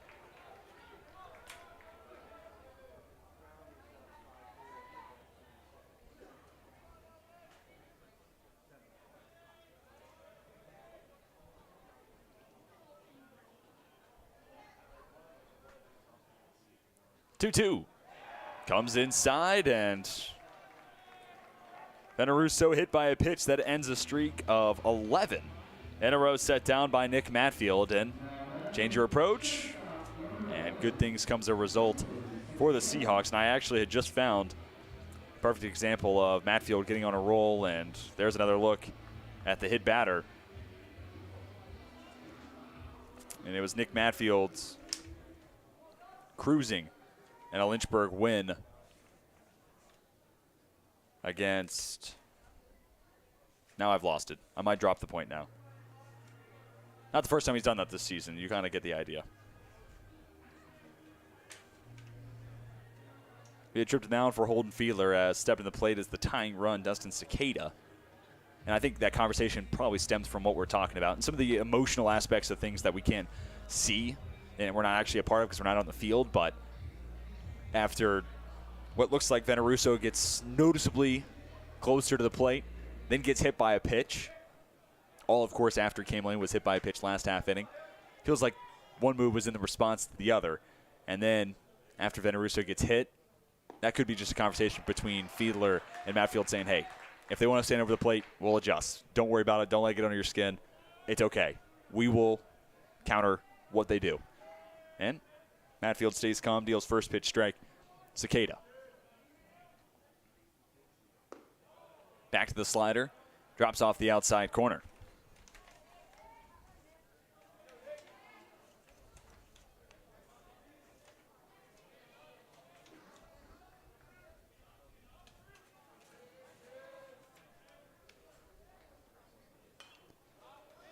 Pitch on the outer half. Lofted the other way, but out of play.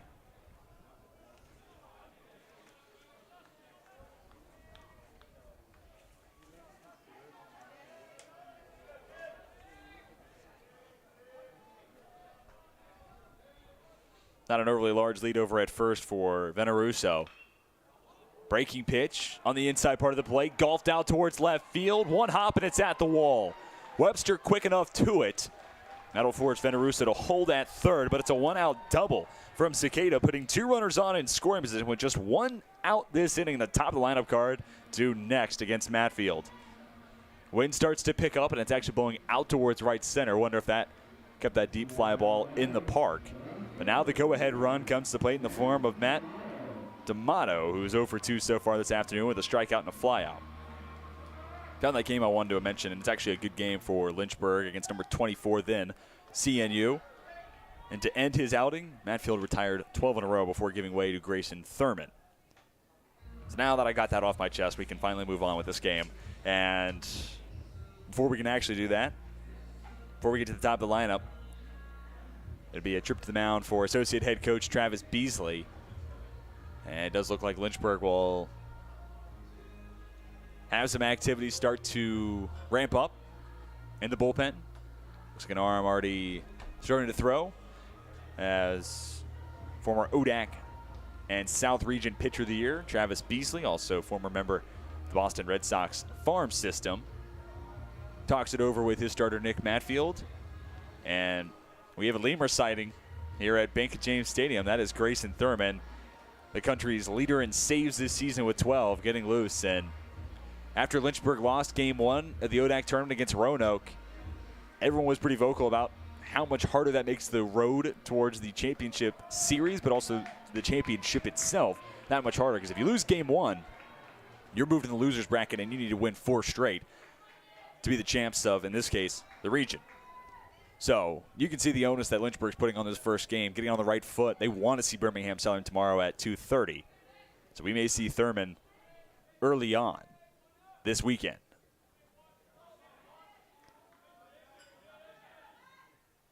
Coach Beasley back into the third base dugout. First pitch to D'Amato, just off the outside corner. There's a spot here, though, where Seahawk left fielder can cut the deficit in half and do it via the productive out. Sac fly or ground ball back up the middle. Should score Veneruso with ease. 1-0. Hits on the inside corner to put the count to 1-1. And Veneruso over at third, you see on your screen now, has good speed. So again, grounder up the middle. And doesn't take an overly deep sac fly either. Get the job done and make it 4-3. Line the other way towards the Lynchburg bullpen and foul. Pitchers count now 1-2. And then conversely, talking about the productive out, and of course, D'Amato's looking for the hit and potentially tie this game up with a single, especially with Cicada. Middle infielder, you can expect a fair amount of speed at second. Matfield, if he gets a strikeout here, that would be an enormous second out to the inning. Fiedler sets up on the inside corner. 1-2, fought off, back up the middle, backhanded by Alveno, sets his feet, makes the throw. It's a 4-3 put out, and an impressive one at that for Alvenos, who had 3 errors over the course of 3 games in the ODAC tournament. Makes a nice play, retires D'Amato for out number 2, but scoring on the play is Chris Veneruso, and it's exactly what we were talking about.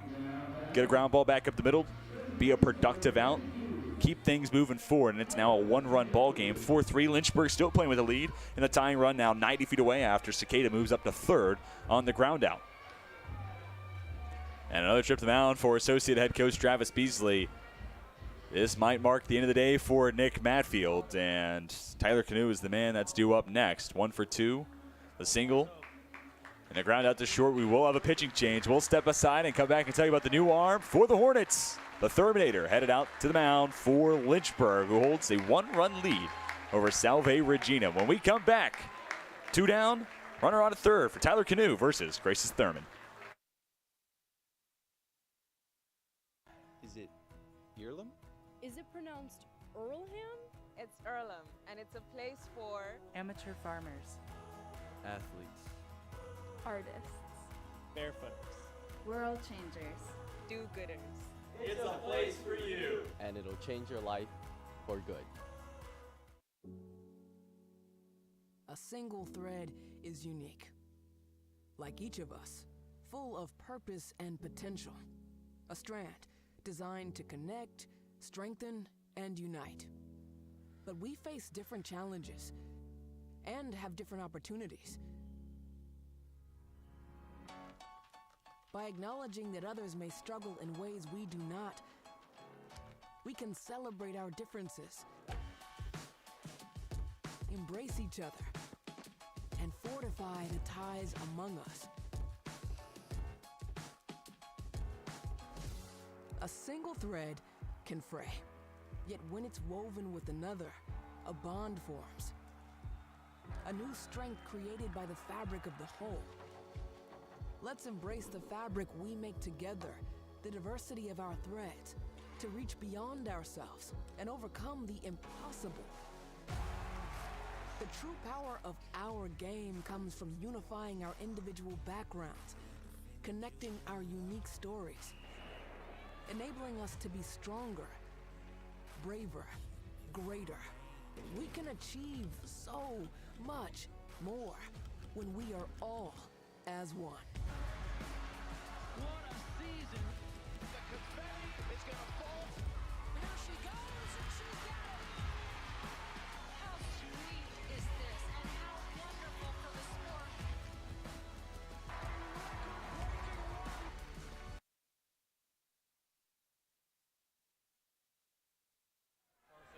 Appearance number 27 of the season for Grayson Thurman. That is by far and away the most in the ODAC. And he comes on looking for the final out to the 5th inning against Tyler Canoe. Fouls off the first pitch he gets. Trails in the count 0-1. Thurman, strikeouts per 9 at 15.41. Nation's best, 13 saves on the season. 2-1 record and a 1.91 ERA to go with it. Blocked up by Fiedler. Forced to hold at third is Cicada. That's the runner that Thurman inherits. The line not final for Nick Matfield. 4 2/3. As it stands right now, 3 runs surrendered by the Lynchburg starter.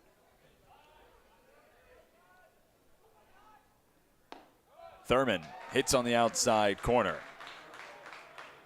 And for those wondering, all 3 runs currently charged to Matfield as earned.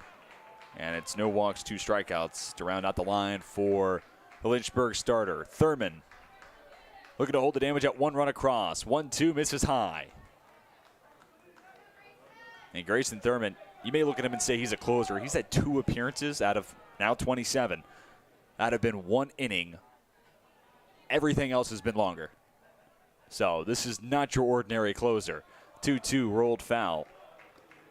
And furthermore, how about in Game 3 of the ODAC Title Series a season ago against Shenandoah, where in the winner-go-home Game 3 setting, Thurman throws 5 innings with 7 strikeouts, only 1 earned run against the Shenandoah Hornets.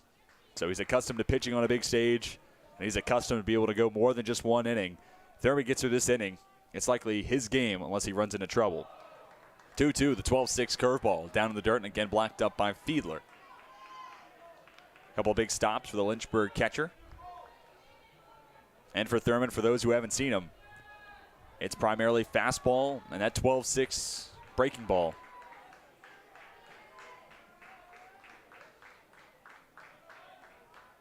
Time called at the plate by Canoe. Don't want to rock the boat. Steps out.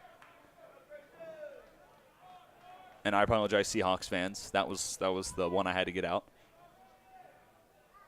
But Canoe back in the box. Fiedler sets up on the inside corner. Fastball line the other way with a leap. Avery Neves makes the play. His second stellar defensive play, and it's good for out number 3. Left on at third is Dustin Cicada, but a run across to cut the deficit in half for Salve Regina. Makes it 4-3 as we step aside. Come back with the bottom of the 5th. Lynchburg looking to respond, setting 3-4-5 to the plate.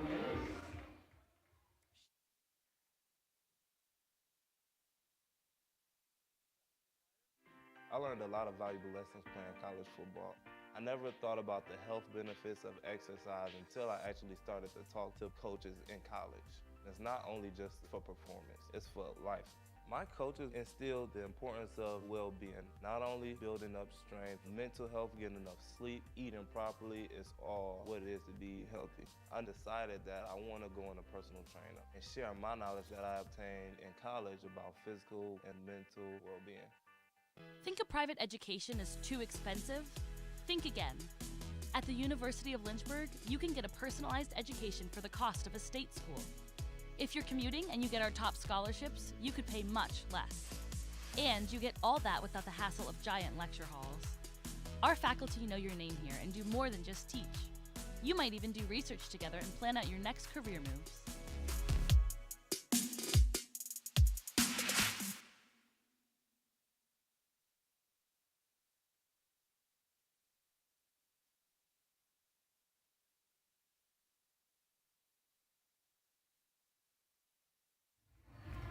Home half the 5th inning, 4-3. Hornets lead the Seahawks. Middle part of the lineup card, stepping to the plate, 3-4-5 as Lynchburg looks to get back to where they were in the 3rd inning.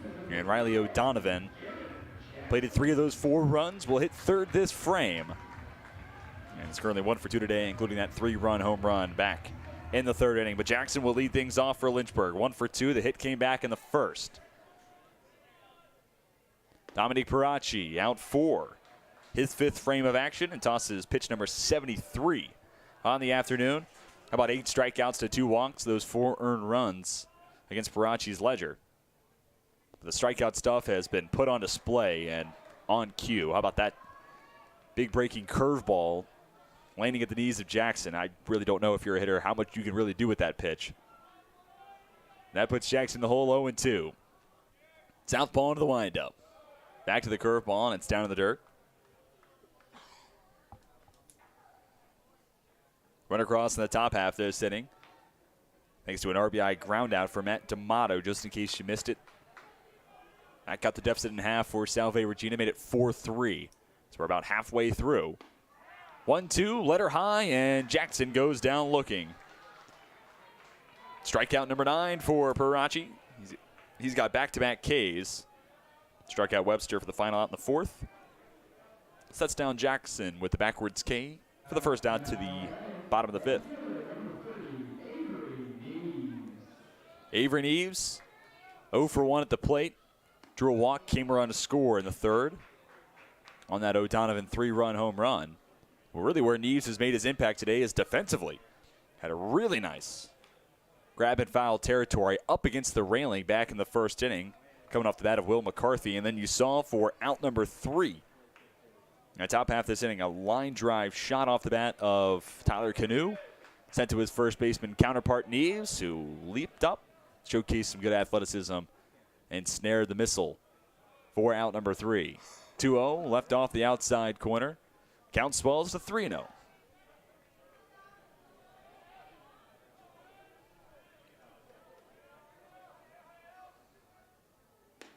Perachi fires, letter high, fastball in for strike 1. Of course, winner of this contest will see Birmingham Southern in Game 2 tomorrow. The loser will take on Earlham tomorrow morning at 11 o'clock. Neves lost one to left field, charging in. D'Amato, will he have enough real estate? Makes the grab, leaning up against the railing. Great hustle and defense in and of itself on display here in Game 2. Neves down for out number 2. Great job from Matt D'Amato. One, locating that high fly ball against the Lynchburg sun, which has been more than harsh this afternoon, and then also trying to judge where the wall is, concentrating on a baseball coming down at a rapid rate of knots in your direction. No easy task. D'Amato, though, with a nice play, and an underrated one at that, for the second out of the inning. First pitch curveball. O'Donovan swings through it.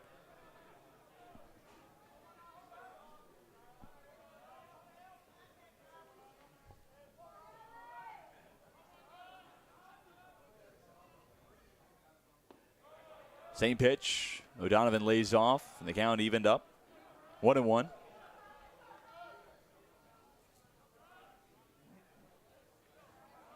Perachi looking for vengeance after issuing just his 2nd home run of the season against O'Donovan. He was out in front of this fastball. Easy grounder for McCarthy at 3rd. Throws across the diamond, and O'Donovan down for out number 3. It's a 1-2-3 5th inning toss by Dominique Perachi, who keeps it at 4-3. Seahawks with a chance to tie it up as we head to the 6th. Be Dylan Ketch, Will McCarthy, and Brandon Grover coming to the plate for Salve Regina.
I just wanted to get good grades and to do well. But it also made me realize that I have a lot of career goals. You're there to get a full college experience, not only participate in your sport, but participate in things outside of that. And it's all about growing as a person. My coaches have helped me with figuring out who I really am. Their lives are dedicated for us to succeed.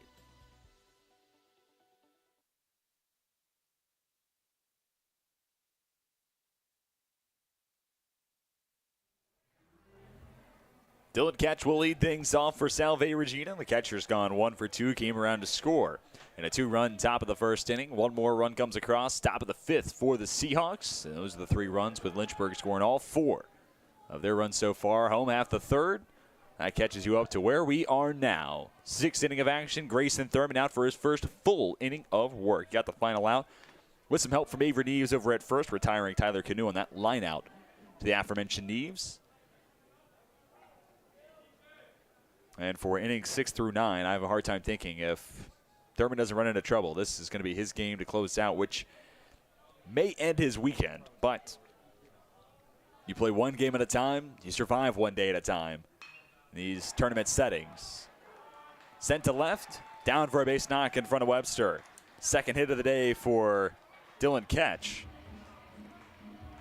First time today that Salve Regina's had the leadoff man on. And Will McCarthy looks for his first hit. He's 0 for 2. Popped out to third. Really nice defensive play made by Neves. We alluded to that last inning. And then last time up, flew out to center as leadoff man in the fourth.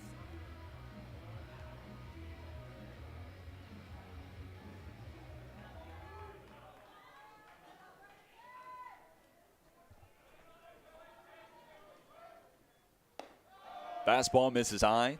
Count starts at 1-0.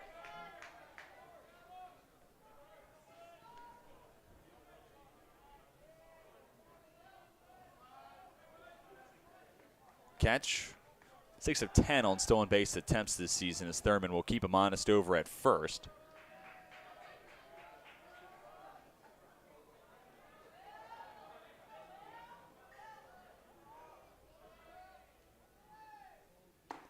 (1-0). Powered past the third baseman, even the count 1-0.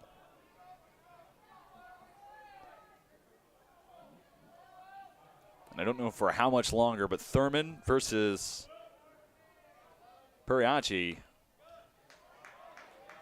This sets up an interesting spot where we have two pitchers on the mound simultaneously who have strikeouts per 9 innings. North of 15. So if you're a pitcher and a fan of good pitching, this is a game to continue to watch. If you're a fan of offense, it might be few and far between the rest of the way. Now, granted, Perachi has already racked up over, I believe, 80 pitches. So we'll see how much longer he stays out there. Off the glove of Thurman, picked up by Collins, steps on the bag, throw across his body, completes the 1-6-3 double play. Base paths are clear, there's 2 down. With Brandon Grover stepping to the plate next.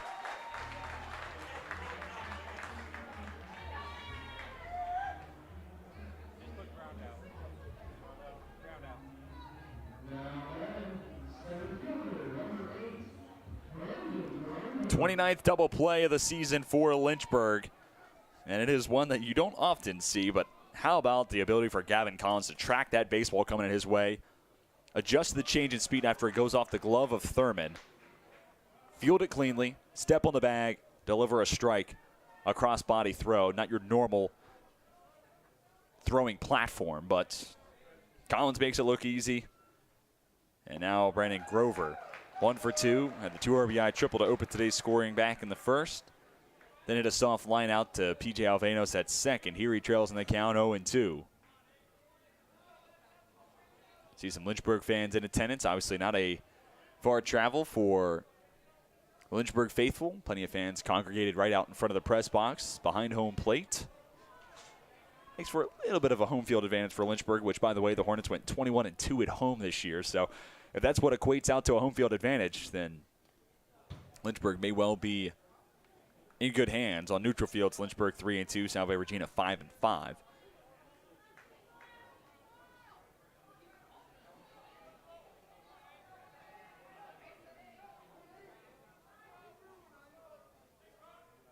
Thurman has the signs, deals fastball. This is up and away.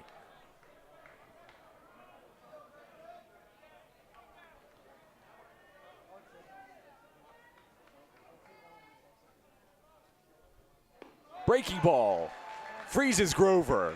He goes down looking. Thurman faces the minimum in his first full frame of action in the backwards K. Caps off a scoreless start in his first full frame of work. We're into the bottom of the 6th. Lynchburg will have P.J. Alvenos lead things off as the Hornets lead the Seahawks 4-3.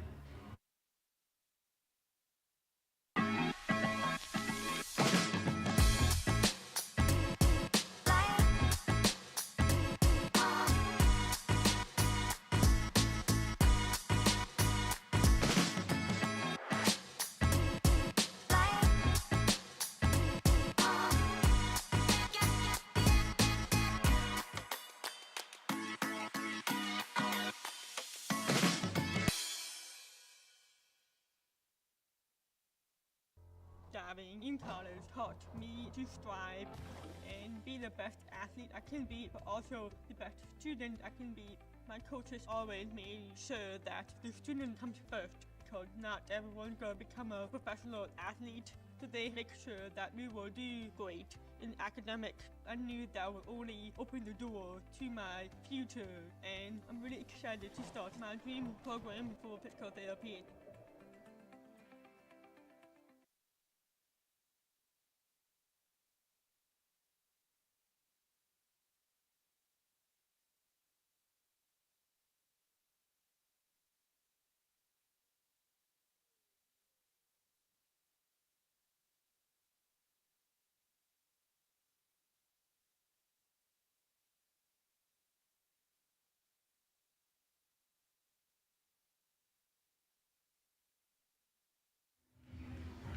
Six, seven, eight, part of the Lynchburg lineup car with Alvenos leading things off. Then it's Gavin Collins and Holden Fiedler taking on Dominique Perachi, who stays out on the mound. First pitch, and inning number 6 of his afternoon, misses off the outside corner.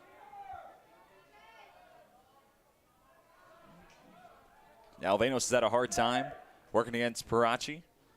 Pitch number 86 of the afternoon for the southpaw, driven out towards right field. It just goes foul, adjacent to the chalk, and the count now 1-1.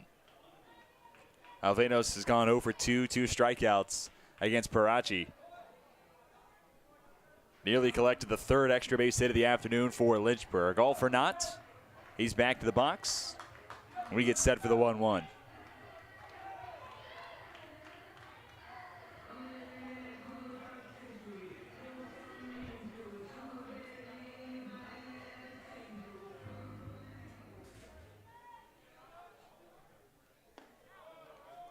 Curveball hangs up a little too much, misses above the letters. 2 balls and a strike.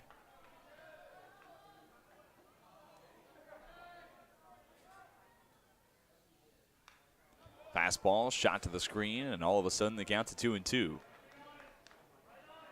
I know that bottom of the 3rd was tough for Perachi, but really a lot of that comes after you think the inning's done.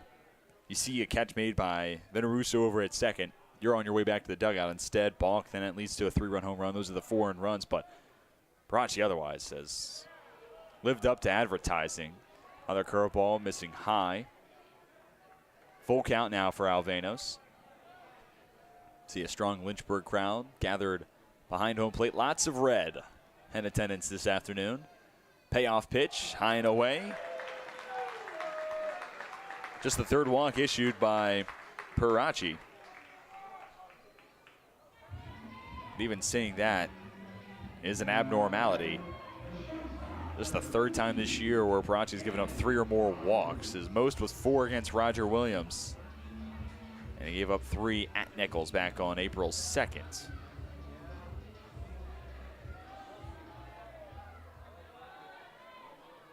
Leadoff man on for Lynchburg. Collins had a leadoff double last time he was at the plate.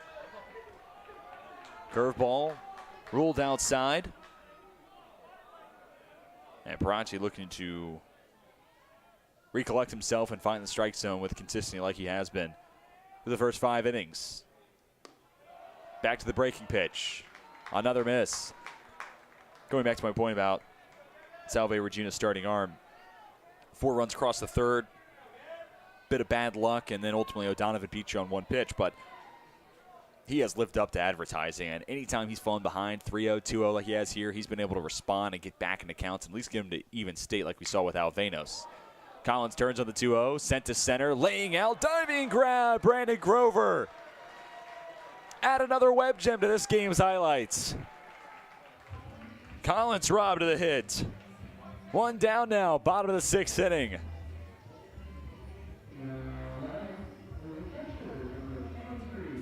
And as a big first out to the frame. As in contrast, if Grover maybe doesn't lay out, tries to play it safe, talking about 2 on, no outs. Instead, really nice slide, makes it look simple. 1 on, 1 down for Holden Fiedler. It's 0 for 2, shows bunt, and nicks it back to the padding behind the plate. Fiedler's grounded out to short, then struck out. We noted this earlier. Cam Lane at the plate for his second plate appearance. A Lynchburg team that uses a whole lot of small ball. On a one-run game, 8-hole hitter at the plate, it makes some sense to try to sacrifice the second out of the inning and move a runner up into scoring position. Backdoor breaking ball. Perachi gets the call this time. Moves out in front 0-2.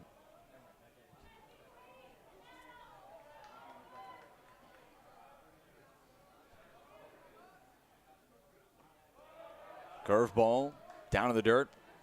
Nice pick by Catch. Forces Alvenos to hold it first.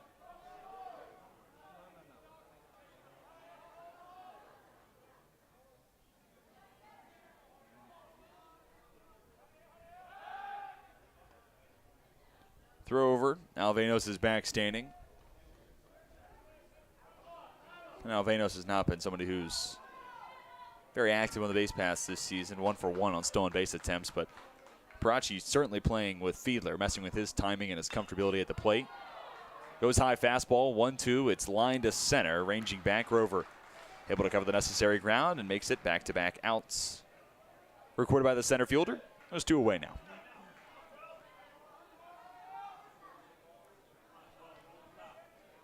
Nine-hole man Carson Atkins represents a third time through the lineup card against Dominic Perachi. And this makes some sense, especially if Perachi were to set down Atkins here. Pitch count's at 97. There are some arms starting to throw in the bullpen for the Seahawks. And in specific, it looks like Andrew Roman is starting to toss. Right-handed pitcher and a senior from Massachusetts. But if you're able to get through 6 innings, 3 times through the lineup card, don't want to subject Perachi out to potential more harm. 4th time seeing the top of the lineup. So this may well be the final hitter Perachi sees, especially if he sets down Atkins. But just like he did against Collins and Fiedler, falls behind 2-0. Close miss. Count swells, 3 balls, no strikes. Let me amend that statement. Fell behind 2-0 to Alvenos and Collins. Did not do that against Fiedler, but 3rd time this inning regardless. It's a 3-0. Clips the outside corner. Atkins, by the way, 1 for 2 this afternoon. Singled, scored in the 3rd. Struck out then in the 4th. 3-1. Fastball. Up the first base line. Ranging towards the chalk. Catch. Not made by Petrosino. Tag applied at second before Alvenos scores. There will be no run. Instead, it's a single and a 9-6 putout at second for out number 3. We've seen it all this afternoon, folks, but nonetheless, we have made it through the 6th inning of play. We're 2/3 of the way to our conclusion. Headed to the top of the 7th. It'll be Ryan Graceful leading things off for the Seahawks, trailing by 1. Get your career in the game by enrolling in the University of Lynchburg MBA program with an emphasis in sport management. This program opens the doors to new possibilities for a variety of careers, from being an athletic director or working in athletic administration to working for professional organizations, your favorite team, to running a local Parks and Rec department. And employers are increasingly requesting and preferring individuals who have postgraduate education, specifically looking for an MBA. And so the University of Lynchburg Sport Management concentration in the MBA program sets you up for success, and it sets you apart from the many other people looking for jobs in the industry. Learn from winners. Here you will learn from professors and mentors who have spent their careers doing exactly what you want to do. Increase your marketability in an $83 billion industry. If you have a 3.0 GPA, the GMAT is waived. There's no application fee, admissions occurs on a rolling basis, and our online program is ideal for working adults. When you enroll in this program, you enroll in the opportunity to learn from the best of the best. Your professors have a wealth of experience working in the sport industry that they share with you in the classroom setting. Get in the game by getting your MBA with a sport management concentration at the University of Lynchburg. To You know, Hollywood, here I come.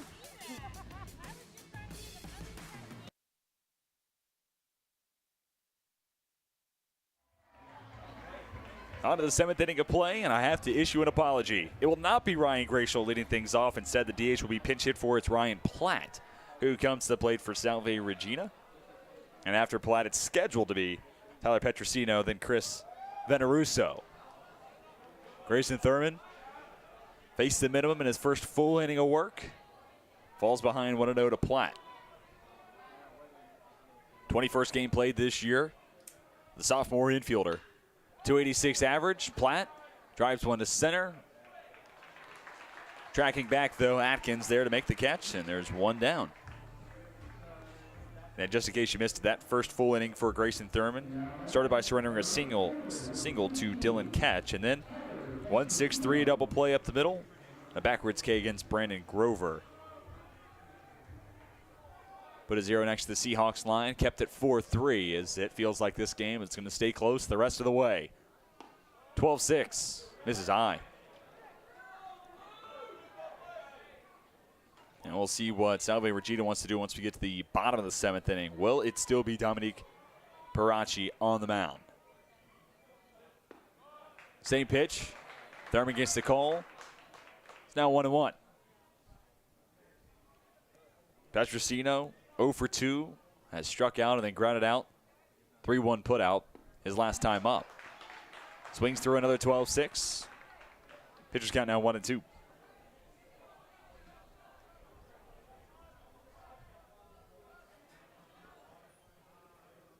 Fastball. Hit the other way, picked up by Collins at short. The throw across the diamond is in time for out number 2.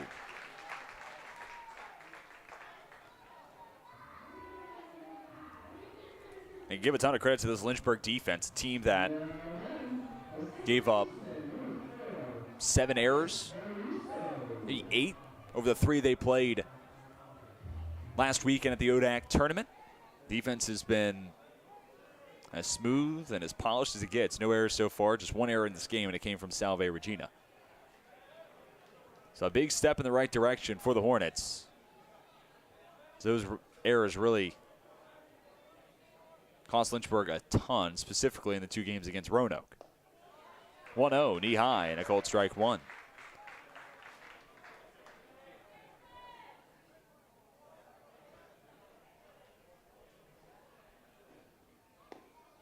Thurman misses inside. And of course, last weekend comes on a full turf field. Lynchburg at James C. Fox Field has an infield that's made up of grass and then dirt, of course, like we have here at Bank of James Stadium. So this is much more closer to the accustomed playing conditions for the Hornets. It just comes 1.5 miles or so away from campus.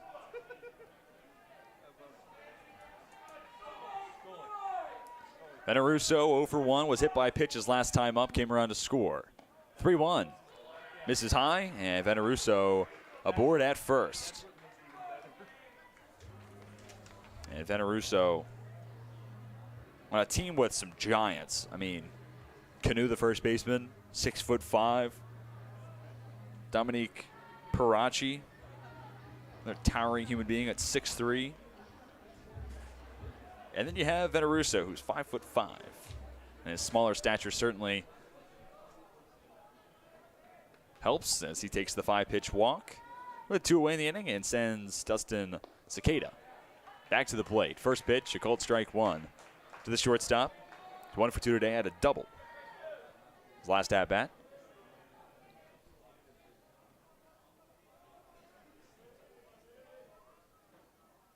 (12-6), sent back up the middle, backhanded by Alvenos, who will take it to second himself.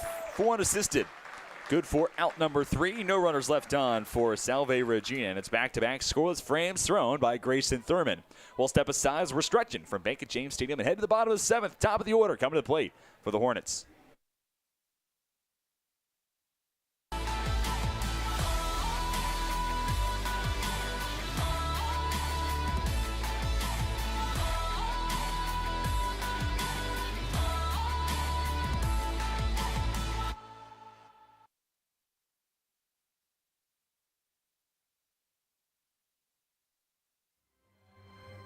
Time to showcase our flex cam moment of the game, and it will be Dominique Perachi retaking the mound in the 7th. And this really feels like the moment that's decided the difference so far.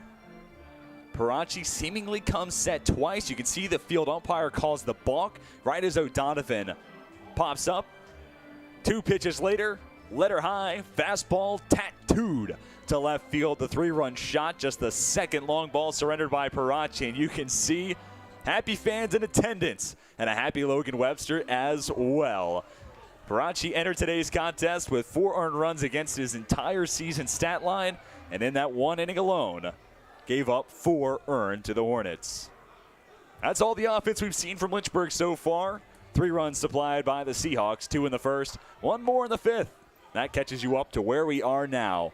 Stretching at Bank of James Stadium. Thanks, everybody, for spending some time with us on your Friday afternoon. This is game 2 of 2 this afternoon. We have 3 more games coming your way, set for 11, 2:30, and 6 p.m.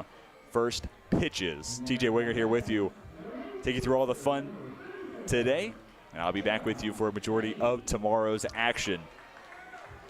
Cam Lane will lead things off for Lynchburg, looking for his first hit of the afternoon. Then it's Logan Webster and Garrett Jackson. 2 strikeouts for Lane. Last plate appearance, he was hit by a pitch. Perachi with pitch number 103. Knee high, inside corner, and a called strike 1. And Perachi has 1 complete game this season.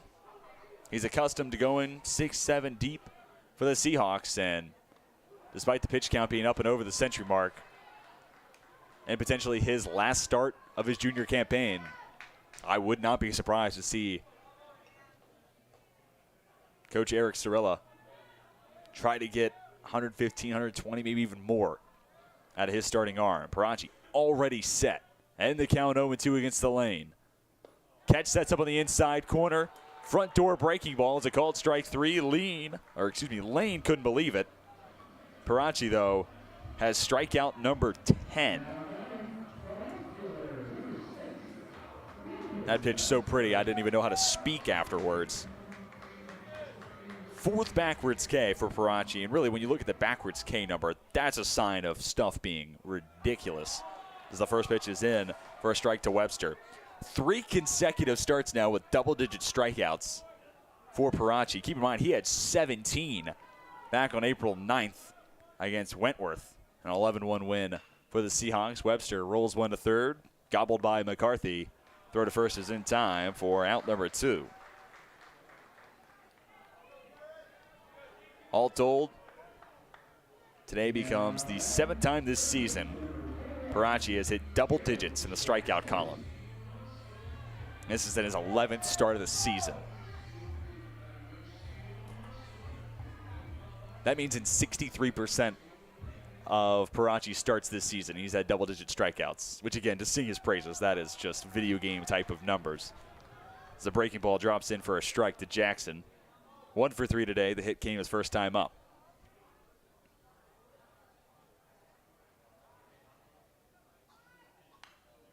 Oh, 1. Hit back to the screen. And Perachi now will strike away from getting through the inning very quickly and in 1-2-3 fashion.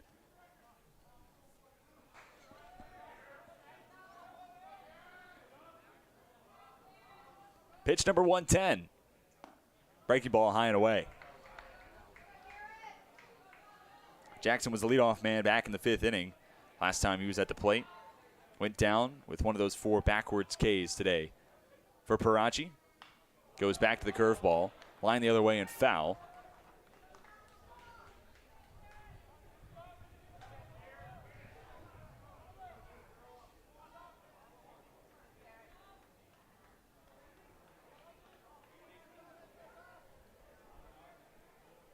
Another 1-2. This time, this is high and outside. 2's across the scoreboard. 2-2 count. 2 away. If Jackson were to reach, Avery Neves is on deck. And including the 3 at-bats today, how about 609 career ABs for Garrett Jackson? That is a Lynchburg program record. Jackson waits on the breaking ball. Skies it into the Seahawks bullpen up the right field line. A part of the number that makes up that stagger amount of ABs is he's always been on the field. I mean, 160 at-bats as a freshman, even the COVID-shortened season in 2019-2020. 15 games played, 55 at-bats, 205 last year. And with his 3 today, 189 this season. Another 2-2.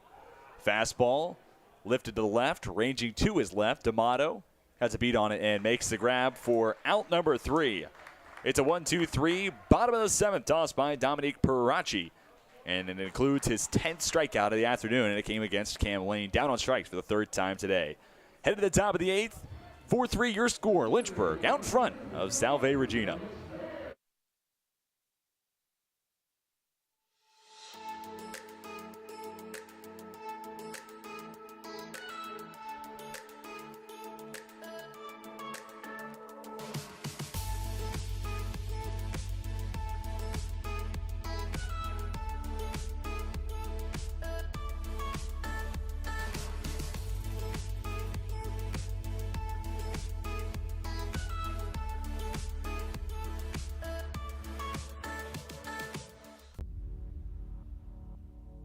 To them, the whole world looks like an opportunity, one to be seized,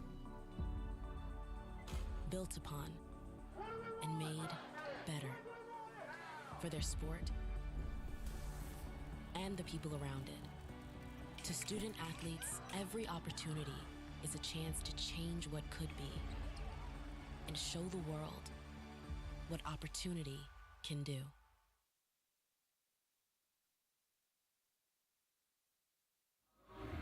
Top of the 8th inning and top of the lineup card coming to the plate for Salve Regina, leading things off. Matt D'Amato, 0 for 3, had an RBI ground out his last time up, and he drove home that lone run across in the top of the 5th, and that's the last time we've seen either team reach the scoring column. It's still Grayson Thurman on the mound for Lynchburg. Faced a minimum +1 through the last 2 innings. Righty set, D'Amato shows bunt. Instead takes the curveball outside.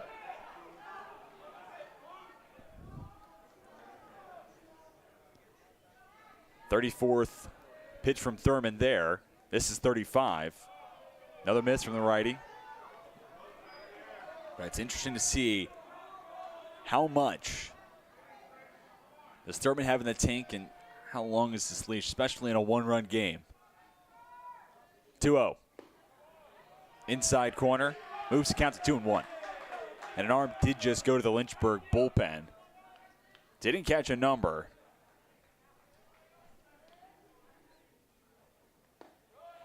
In between swing. D'Amato definitely went around. It's 2-2. And I certainly could have seen the number wrong, but it looks like it might have been Zach Potts that went out there. Number 28. Now again, I am totally plausible to be incorrect on that. This one is lofted towards the Lynchburg bullpen. And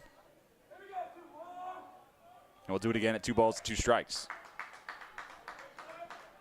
You would figure to see Potts start tomorrow for the Hornets against either Earlham or Birmingham Southern.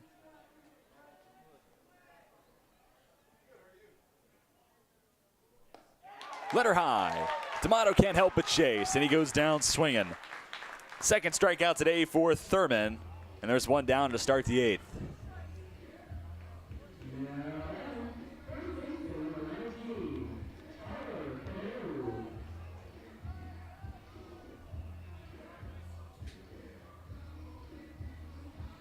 Tyler Canoe, 1 for 3, singled, came around to score in the first inning.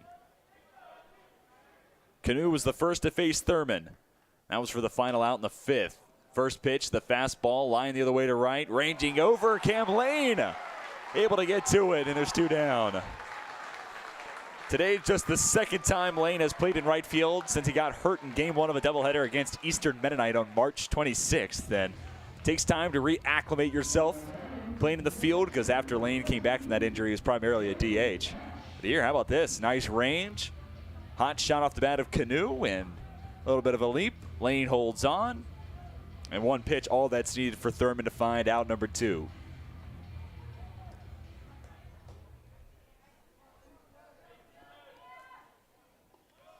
Breaking ball misses in the dirt to Dylan Ketch, who's gone 2 for 3. And at this point, Salve Regina down to their final 4 outs. even if there's an arm up and throwing for the Hornets, this is almost certainly Grayson Thurman's game as he eyes save number 14 of the year. More loud contact sent to right. Lane back to the track, and again makes the catch. Down for out number 3, no pun intended there. But it's a 1-2-3, top of the 8th inning, tossed by Grayson Thurman, and it carries us into the home half of the frame. Lynchburg ahead of Salve Regina, 4-3 as you're watching this game on LHSN.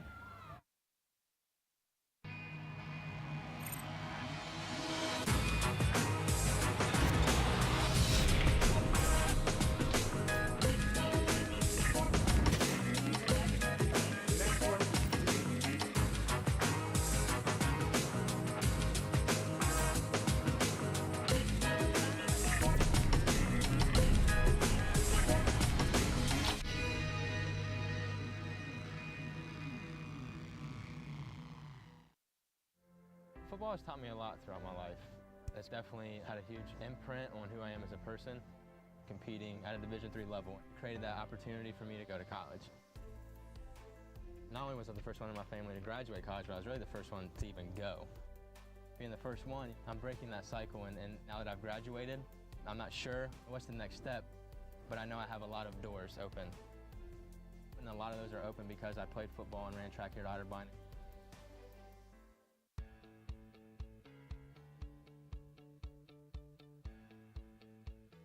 Being a part of the different activities and organizations that I've been a part of, I'm actually able to see myself where I'm like, hey, I actually can make a change. I'm one person that can make a difference. Division III has helped me to develop teamwork skills, critical thinking skills, time management skills. It's not just about basketball, or it's not just about school, it's about developing yourself as a person altogether.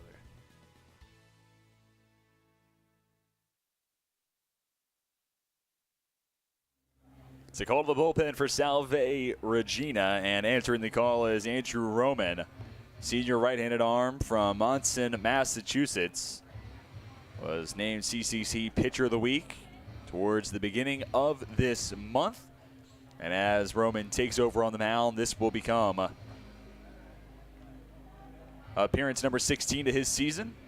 Righty holds a 1-1 record, 4 saves to go with it. That leads the way for the Seahawks. And the righty dealt 24 1/3 innings so far this year, 33 strikeouts to 8 walks, 12.21 strikeouts per 9, and an ERA of 1.48. So for one shutdown arm to another. Just shift from a lefty throwing at you to a righty, and Roman will start his day against Avery Neves, then Riley O'Donovan and P.J. Alvanos. The final line for Dominique Perachi. He was impressive, 7 innings, did give up the 5 hits and 4 earned runs. Gave up 3 walks as well, hit 1 batter, and had 10 strikeouts, 4 backwards Ks, 6 forward. To cap off potentially his last outing to his junior campaign, barring Salve Regina is able to win the region. Certainly have a chance to win this contest. They'll have to start with a 0 here from Roman. Take us into the 9th, trying to keep it 4-3.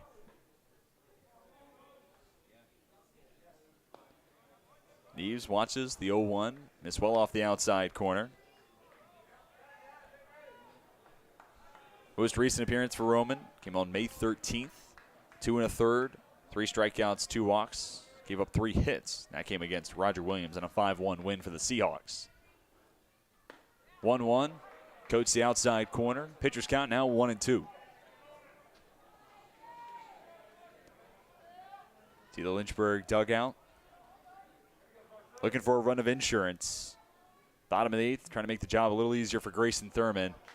Once we get to the 9th inning, and Thurman will have to face 4, 5, 6 in the 9th inning.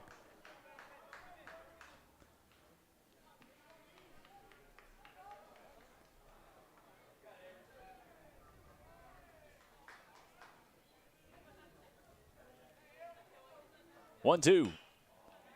Rolled to third. Step back from McCarthy. Makes the throw across the infield, but can't be scooped up by Canoe.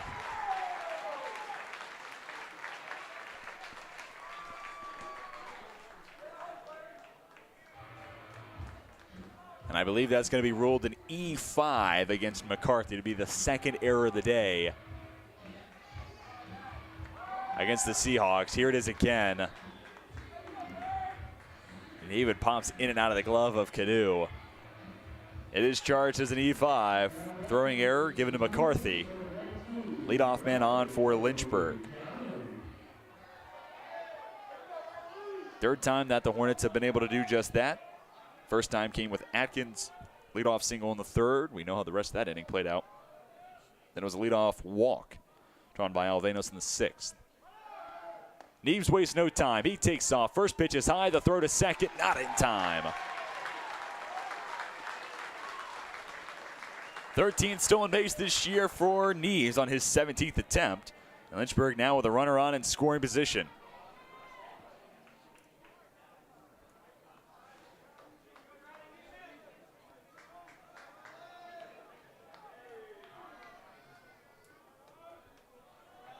So Riley O'Donovan, 1 for 3, the 3-run home run back in the third. Chance to garner RBI number 4. Make it a 2-run Lynchburg lead. Of course, that's assuming the single. We've already seen the pop on display.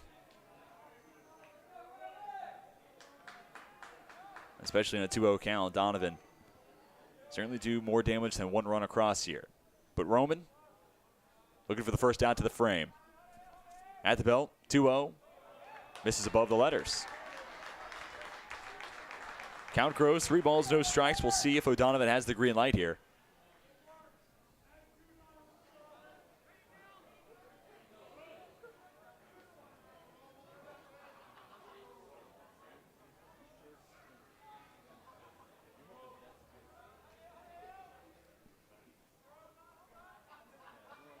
Long pause. Roman hits on the outside corner. So Donovan will see a 3-1 pitch in just a moment.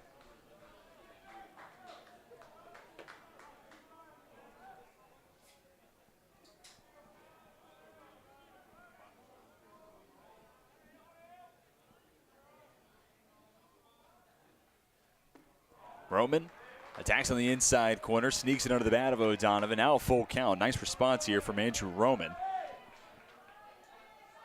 Well, as noted, team best 4 saves. This is a pseudo close in a lot of ways because can't give up a run here.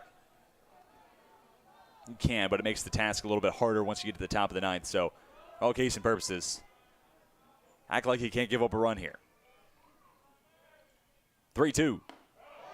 Misses high and outside. O'Donovan ultimately will win the battle.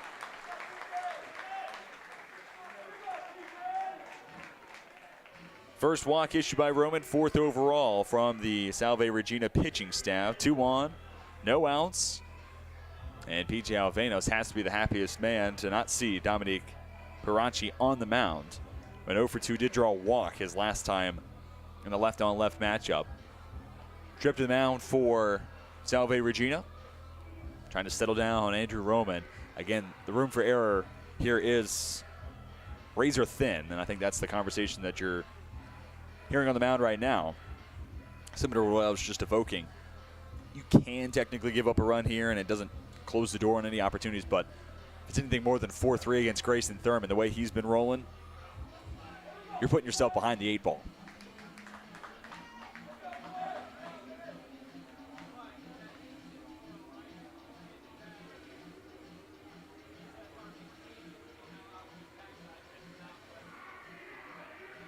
So Alvenos to the plate. First time he'll take on someone other than Dominique Perachi.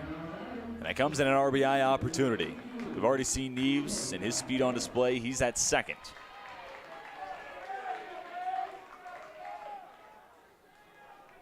We've seen 2 separate occasions as well this afternoon where Lynchburg has tried to lay down the bunt, and it was one similar to this earlier on, and the bunt could certainly be in play for Alvenos. He'll show it here. The slider sneaks under the bat. Snap throw up to second from catch. Not in time to catch Neves. But an 0-1 count to start to Alvenos. And Neves a little shaken up after that play.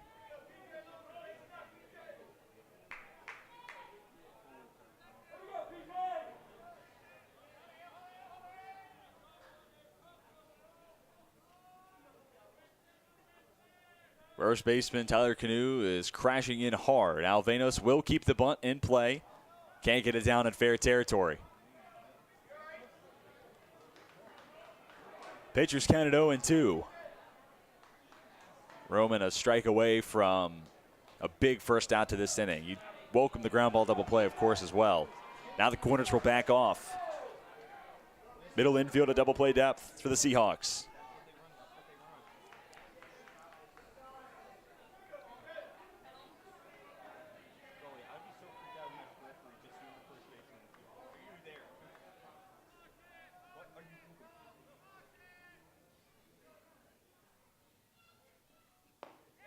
Oh, 2 just below the knees. Roman trying to nibble around the corners and in the zone in general. This is just low, still ahead in the count.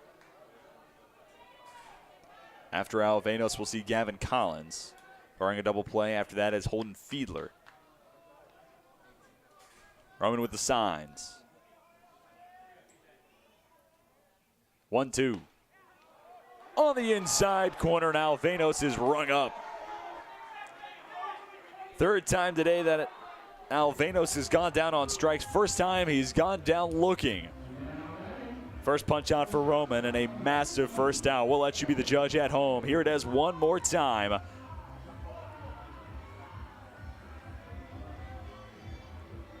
Two on, one away for Gavin Collins. 1 for 3, had a leadoff double in the fourth. Other 2 times up, he's flowing out to center.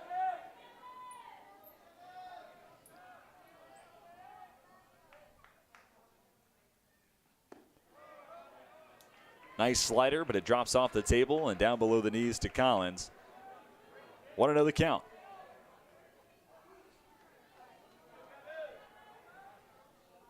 Again, for Salve Regina, it'll be Will McCarthy, Brandon Grover, and scheduled to be Kyle Platt coming to the plate. 4-5-6. Keep it at a 1-run game. You feel like the Seahawks have a puncher's chance despite taking on nation's leader in saves.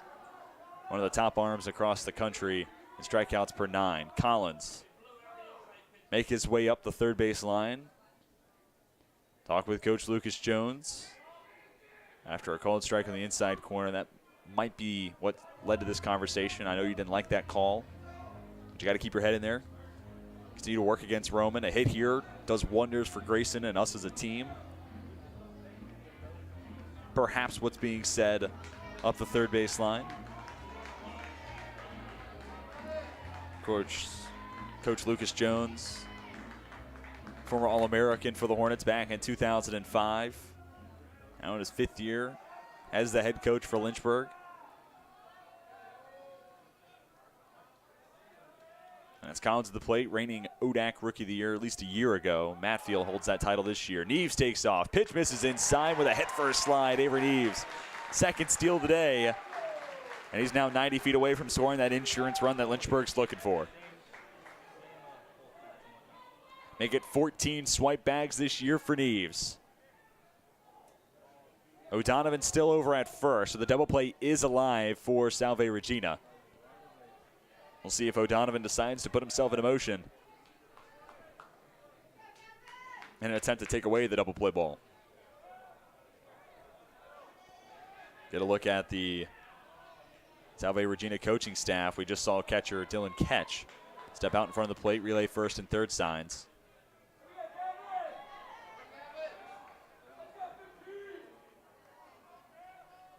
O'Donovan has not attempted a stolen base yet this year.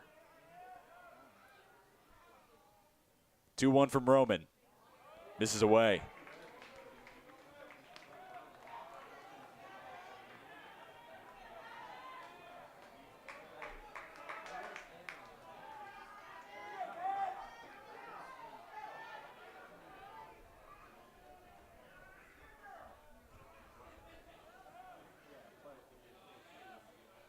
And now the 3-1. Slider misses inside, and it's ultimately a 5-pitch walk that moves O'Donovan up to second and has Collins aboard at first. Second walk this inning from Roman. Bases are loaded for the 8-hole hitter and catcher, Holden Fiedler.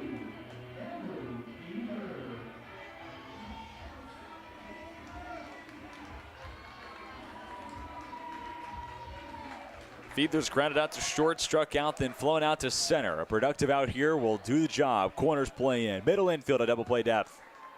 So really, if you're Fiedler, you're looking to send this to the outfield. He's with 2 stolen bases. You've seen the speed. Doesn't need to be a super deep fly ball.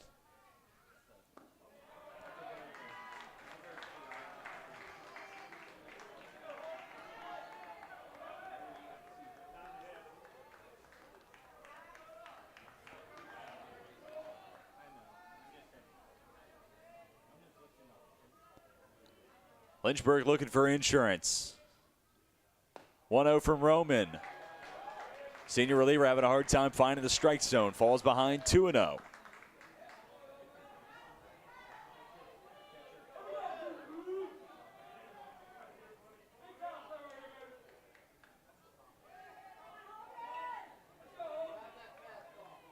And you wonder how different this inning might look if not for the E5 to open up the bottom of the 8th. That's what put Neves on. He's then stole second and third. He represents the lead runner in the bases loaded situation. Lynchburg trying to take advantage. Fiedler watches in a fastball. That counts to 2-1.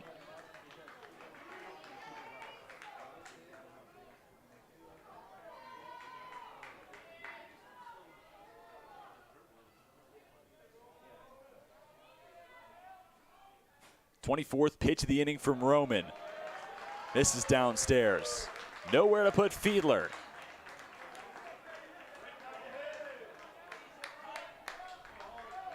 (3-1) count. You have to think Fiedler is specifically looking for one pitch, one spot, and this is where you get extra picky with that criteria. Time called behind the plate by Dylan Catch. And the reason I say that is, one, the situation calls for you to be particular. And secondly, we've already seen 2 walks issued this inning by Roman. And he's behind 3-1. If you're a hitter in this spot, you're going to force a pitcher to deliver 2 straight strikes.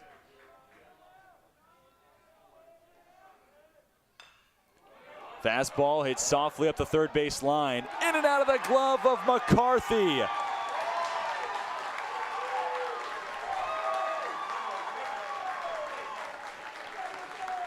A second E5 of the inning. Will score Neves. Up to third goes O'Donovan. Collins now stands at second. And Fiedler on at first. Lynchburg still knocking on the door for more, but they get that run of insurance to make it 5-3. 2-run cushion for Grayson Thurman with potentially more on the horizon. Carson Atkins, 2 for 3 today. Enjoyed a nice day at the plate, and after Atkins comes to the top of the lineup.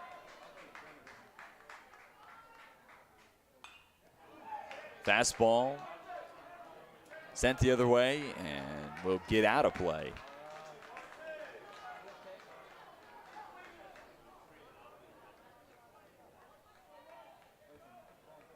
And as a result, not only of Neves reaching on an E5, he scores on another E5. That run goes without saying. It is unearned against Roman, who powers the fastball past Atkins, looking for a big second out to the inning. He struck out Alvenos looking. Chance to do something similar against Atkins.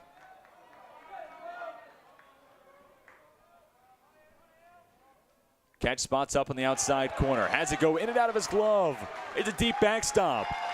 Scoring standing is O'Donovan. Lynchburg now leads 6-3.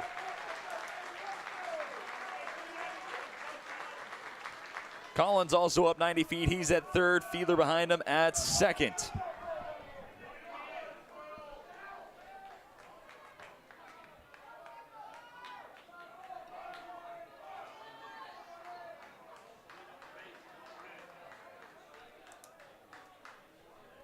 It's going to be ruled a pass ball. So the CCC Defensive Player of the Year with an uncanny mistake. Roman misses outside.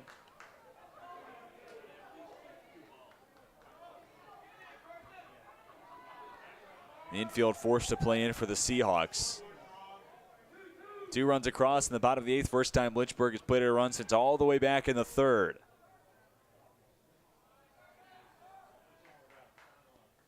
Two.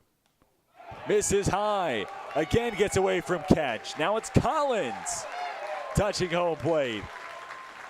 Hornets ahead 7-3. The wild pitch also moves up Fiedler. He stands at third.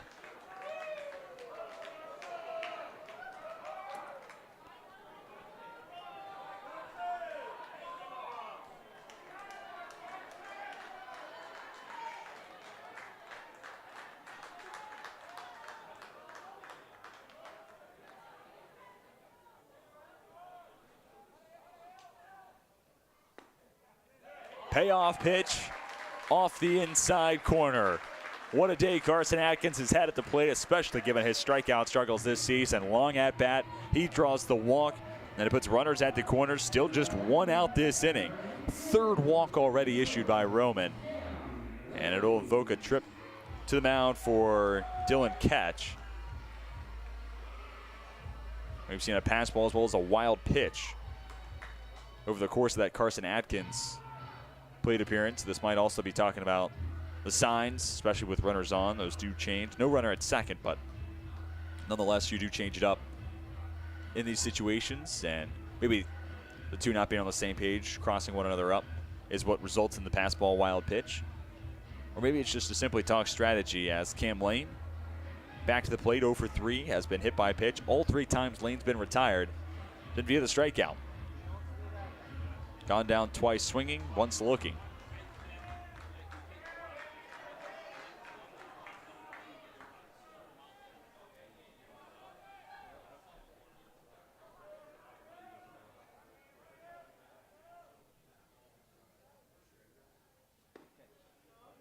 First pitch, the at-bat, is on the outside corner.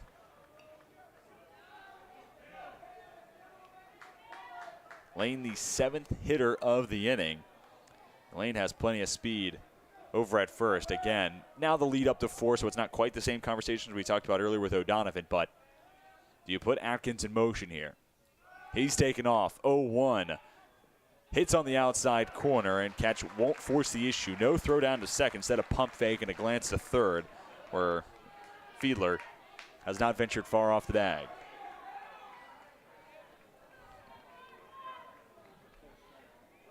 Ninth stolen base this year for Atkins. 2 on in scoring position. Double play ball taken off the table, but Lane down in the count 0-2.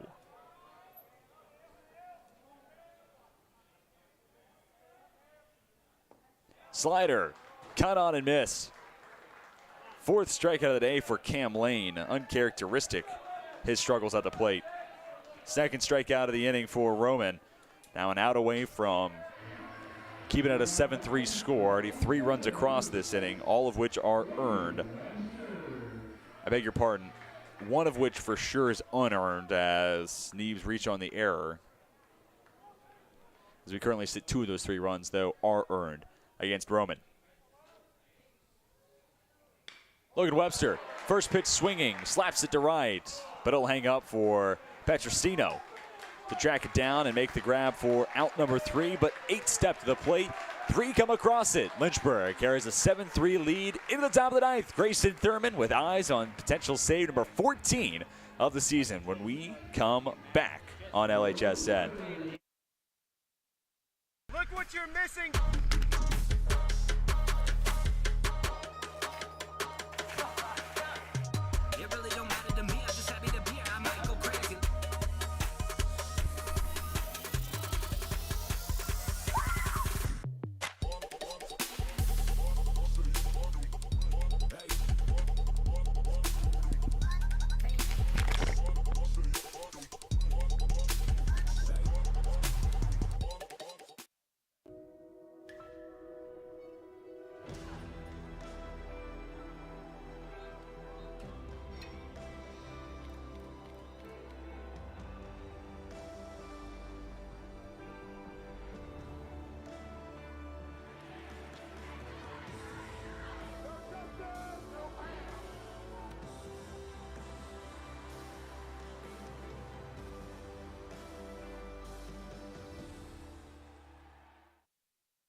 Grayson Thurman will go toe-to-toe with Will McCarthy.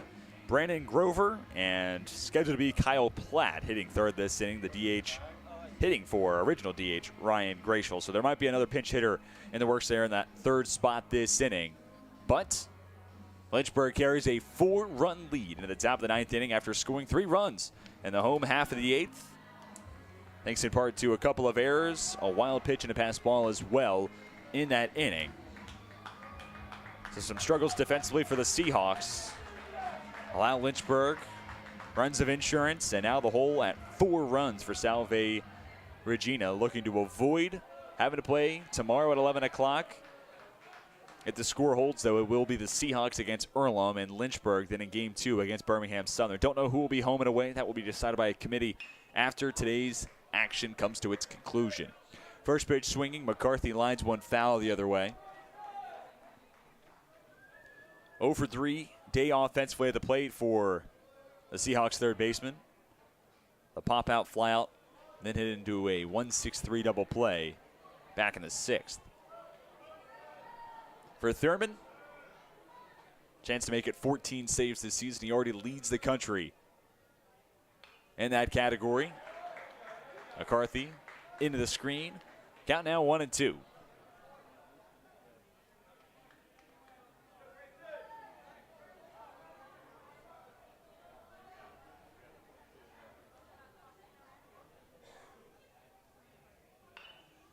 Breaking ball goes foul, third base side. And it should be noted, talked about it a little bit in the top of the 8th inning, but some time has passed. This is now the second time against the order for Thurman. Canoe and Dylan Cash got to see him for a second time. They each flew out to right field for the final 2 outs of the 8th. Breaking ball down to the dirt, blocked up by Fiedler. He'll make the throw up the line to complete the strikeout. Punch out number 3 for Grayson Thurman turns into out number 1 in the 9th.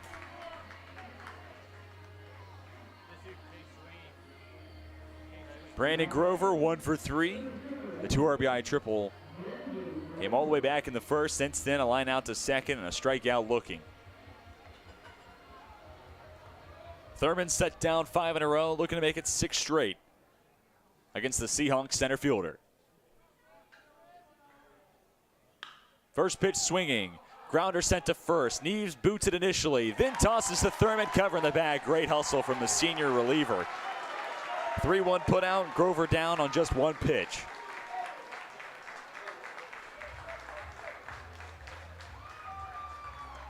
And sports information director from Lynchburg, Tim LaDuca, often says that Thurman has a mentality and a competitive nature where 3 strikes isn't enough, 3 outs in an inning isn't enough. Well, how about the job that Thurman has done today? If he's able to set down Kyle Platt, this would make it a 4 1/3 inning save.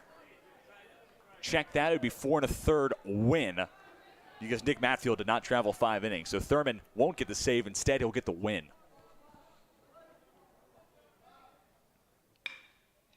Back up the middle and into center field. Platt won't have any of that talk, at least not yet. He's on at first and extends the top of the 9th and brings Tyler Petrosino back to the left-hand batter's box. Petrosino 0 for 3, strikeout, 2 groundouts.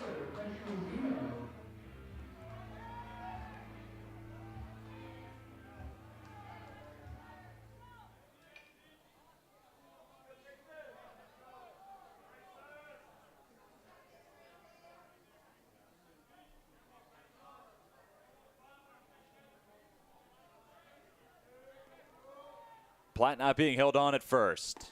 12-6, drops in for strike 1.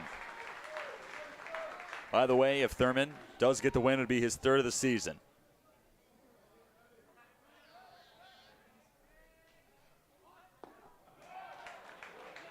They'll say Petrosino went around.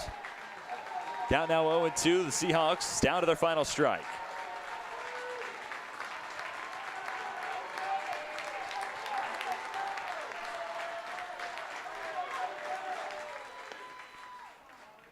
Runner takes off, fastball is high and away, and Platt will have second. No contest.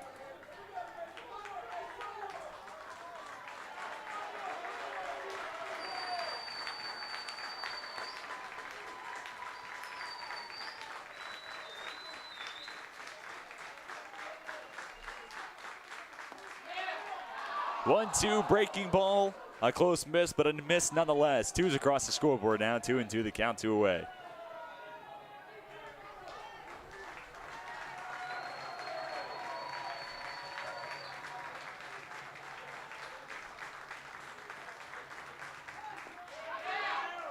Another nice breaking ball from Thurman, but it drops down below the knees. Good take from Petrosino.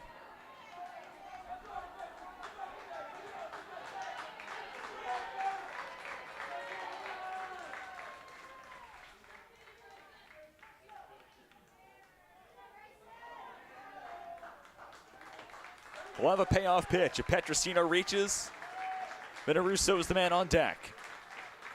3-2. Fastball cut on and missed.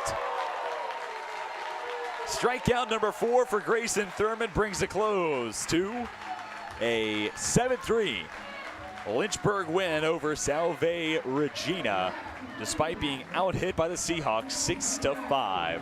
3 errors from the Seahawks defense certainly come costly, specifically in the bottom of the 8th, which Lynchburg uses to stretch out a 4-3 lead up to 7-3. Lynchburg will take on Birmingham Southern tomorrow with a game set for 2:30. Don't know who the home team will be yet. Continue to monitor lynchburgsports.com and a variety of other team websites so you have the latest information there. And at 11 o'clock, it'll be Salve Regina and Earlham going toe-to-toe, looking to extend their season a little longer and playing game 3 tomorrow evening. Again, no home team decided for that contest. But it'll be the Seahawks taking on the Earlham Quakers to start tomorrow, and then Lynchburg taking on Birmingham Southern for a second time this season. Going to be a fun afternoon for baseball. All that and more coming to you on LHSN tomorrow afternoon. But that's going to do it for us today at Bank of James Stadium. I'd like to say thank you to everybody who tuned in and dealt with me this afternoon. It's been TJ Wingert to take you through all the action. Lynchburg and Birmingham Southern score wins. Earlham and Salve Regina will take on each other tomorrow at 11 o'clock. For my director, Sam Rice, and a shout out to our rest of our fantastic LHSN production crew. My name is TJ Wingert, and until next time, we are signing off.